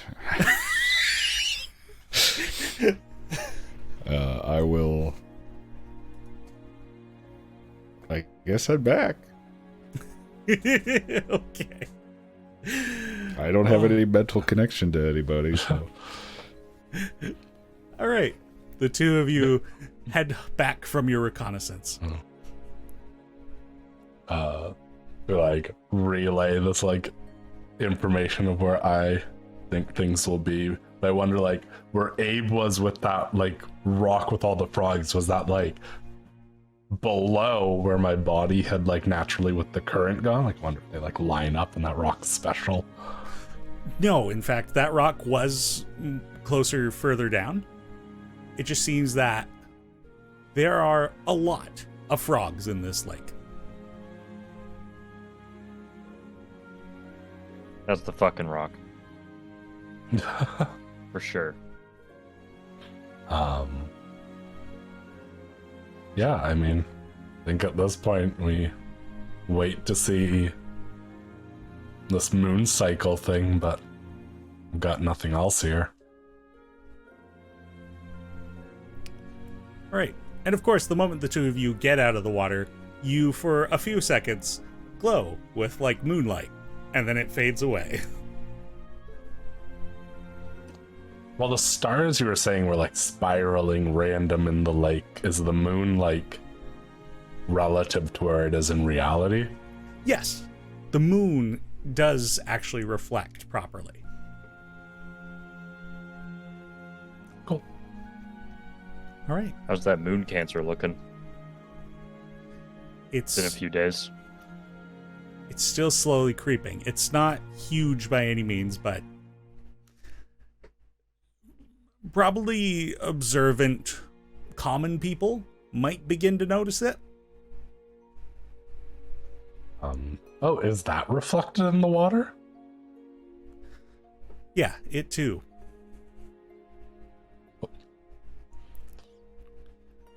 Right. So, you will wait until the supposed time, I guess? Any plans What else in we the gonna interim? do? I feel like every, if we are doing like a big jump, the only thing I've got in mind is like every night seeing how this stars pattern changes, like if over like the days they slow down until this time, because I think if they start slowing down, that gives me the idea that like when they stop in this hecticness, that will lead us where we need to go. We could Yes, also just- like, go ahead. Doing, more depth walks, trying to find any, even just points of interest, even if they're not man-made, just like, you know, the frickin' rock or the, you know, many other places. The other thing we could do is where, like, Rhea, you got, like, drawn to, I could, like, part the water there, and we could look around there without water on top of us, you know? I think from what trusting with nature, my gather is that, like, it is at the end we will need to be on the surface, and it's somewhere between there, and it pulled me up. Right. That's my thought. What I did actually though think was, like, one of the things was that the these, like, cattails, I'm going to call them cowtails. That's also what I wrote in my notes. Yeah, not having a name, I am naming these plants the cowtails. There was, like, some sense of, like, divination from them, that I wonder if, like, you have a lot of magic that, like, is into that, if maybe we could use this as part of, like, the materials in one of those spells to see if your gods could, or your god could guide us a little more. Yeah, that would be useful. Especially because I have to use holy water pretty much every single time I cast something like this. Could we replace the holy water with the water in this lake? Oh, let's check out the vial. Oh, yeah. Yeah, is there Let us know what anything, it is. like, using my alchemist kit that I could discern about, like, the magical properties of this? So, it's... Well, I guess I'll have you make a alchemist tools check using your intelligence. Well, so that'd just be intelligence plus proficiency. I don't have expertise in that. Yes. And I will roll a saving throw. 28. All right. Oh, wait, no, one less, Plus- 'cause I have a cloak of protection. I can't believe Plus- you. Is it a saving throw you just said? No, it's not It's actually. just- Oh, okay. He just rolled that because it was pretty much the same thing. Christy's like, what the hell? Plus 5.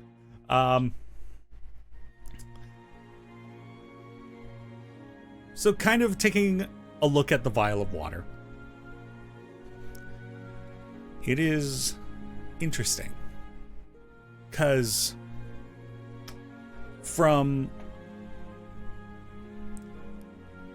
So the water that you've got in this is almost like a liquid bless spell.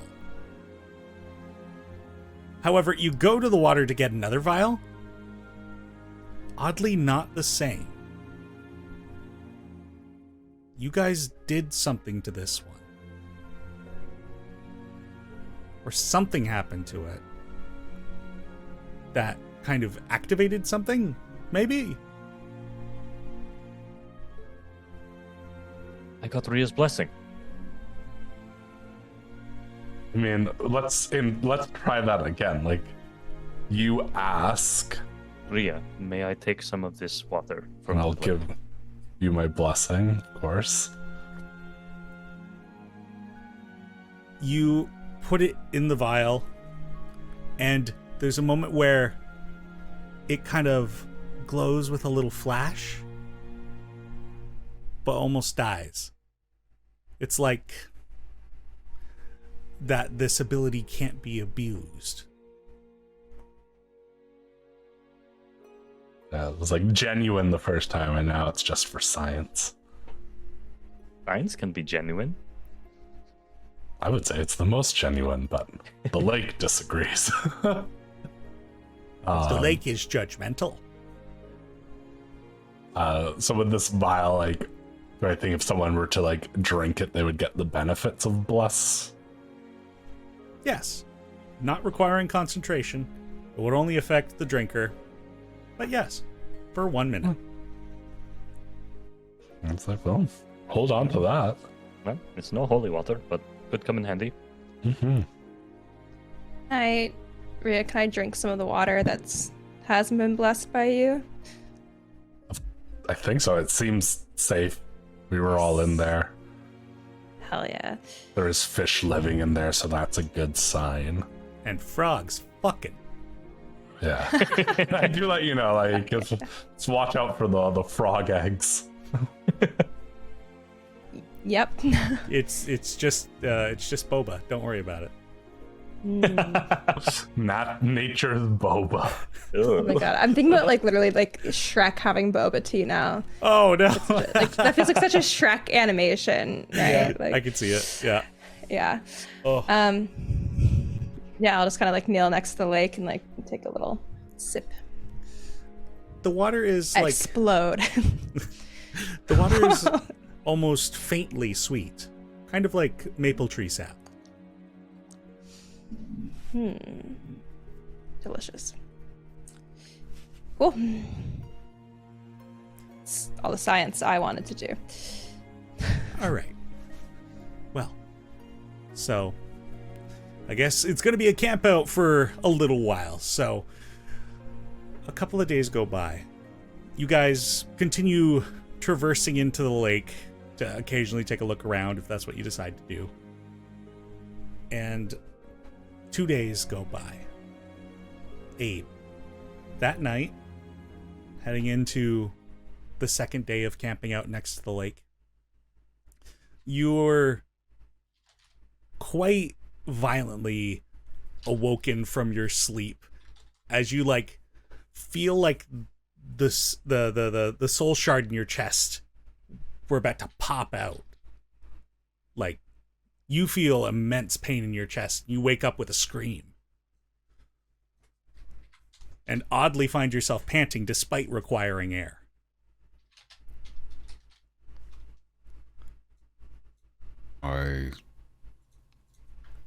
My soul shard is hurting. Abe, All right, my friend. can I look at it? Can't take my armor off. Oh, it's like underneath. It's in the center of the circle. Does it, if I put my hand on the metal, does it feel like there's any kind of, is it pushing against the mithril plate at all? No. It just feels like that, like it were a balloon about to pop. Like there was just immense pressure in your chest. Similar to the two previous events, but much more severe.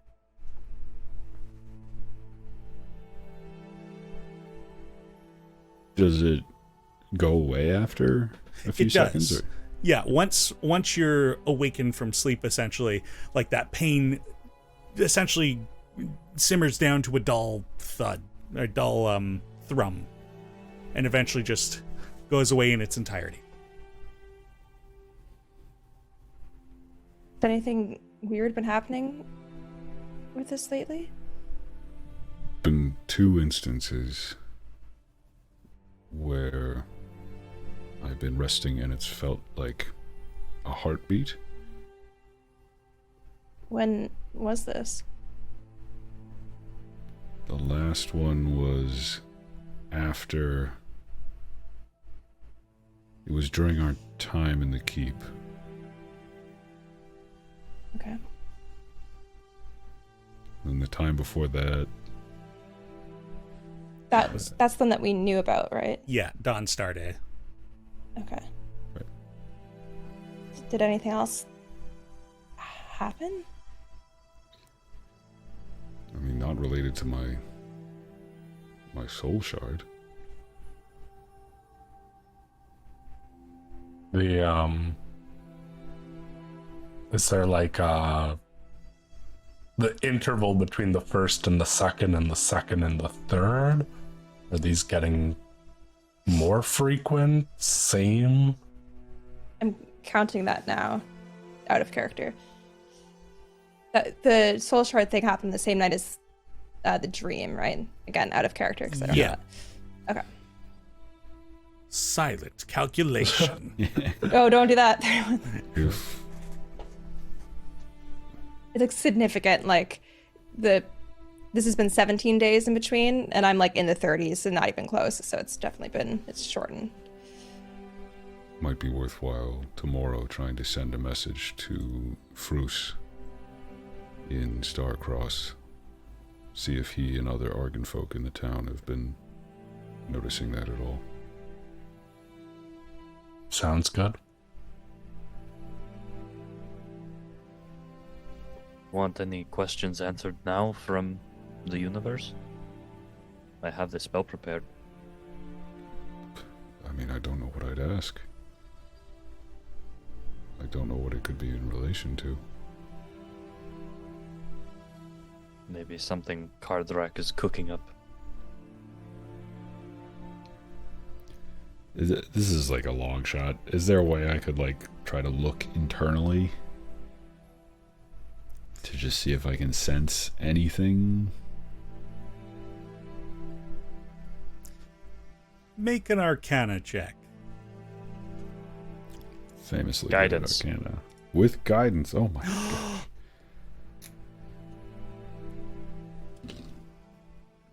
12.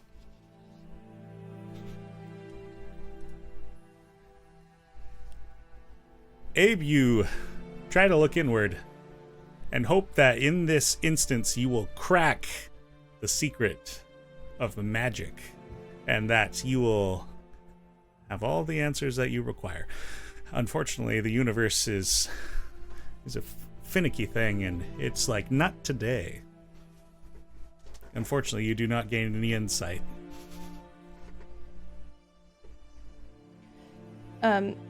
Your armor is a completely like flush, like covering, like there's no like gaps at all. No, it's like a solid plate. Okay.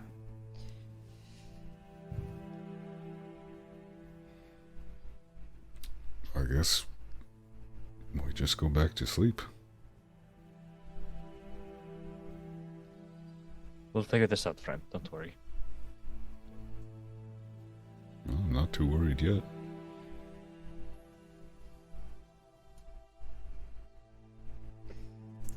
I'll just be worried on your behalf then. With seeming not much that can be done about it, you all try to get as good a sleep as you can. And eventually the morning comes around. And Abe, you feel fine now. You don't exactly know what that was about, but at least it's over. And now, you feel the familiar sensation of receiving a message. The voice of Charity comes through. Nell, I figure you were the first one that I should notify about this. Something terrible has happened. Farm Hall has been destroyed. And that's where we're ending tonight's session. That's the one. You motherfucker! That's rude. What? You asshole! What the fuck?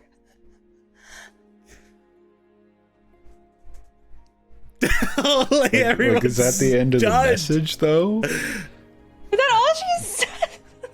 By the way, your home's gone. Yeah, it feels like there should be some Not gonna tell you context. if like everyone's dead or like what's up.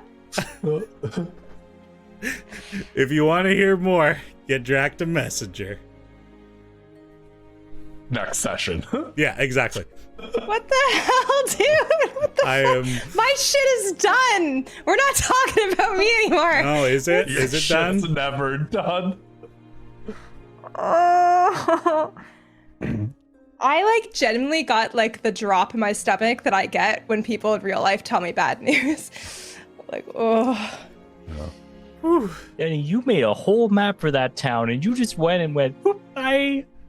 Well, we don't know what happened. Yeah. Maybe it's just people are gone. Maybe it's Yeah. a crater. Maybe it's only one house, and we're fine.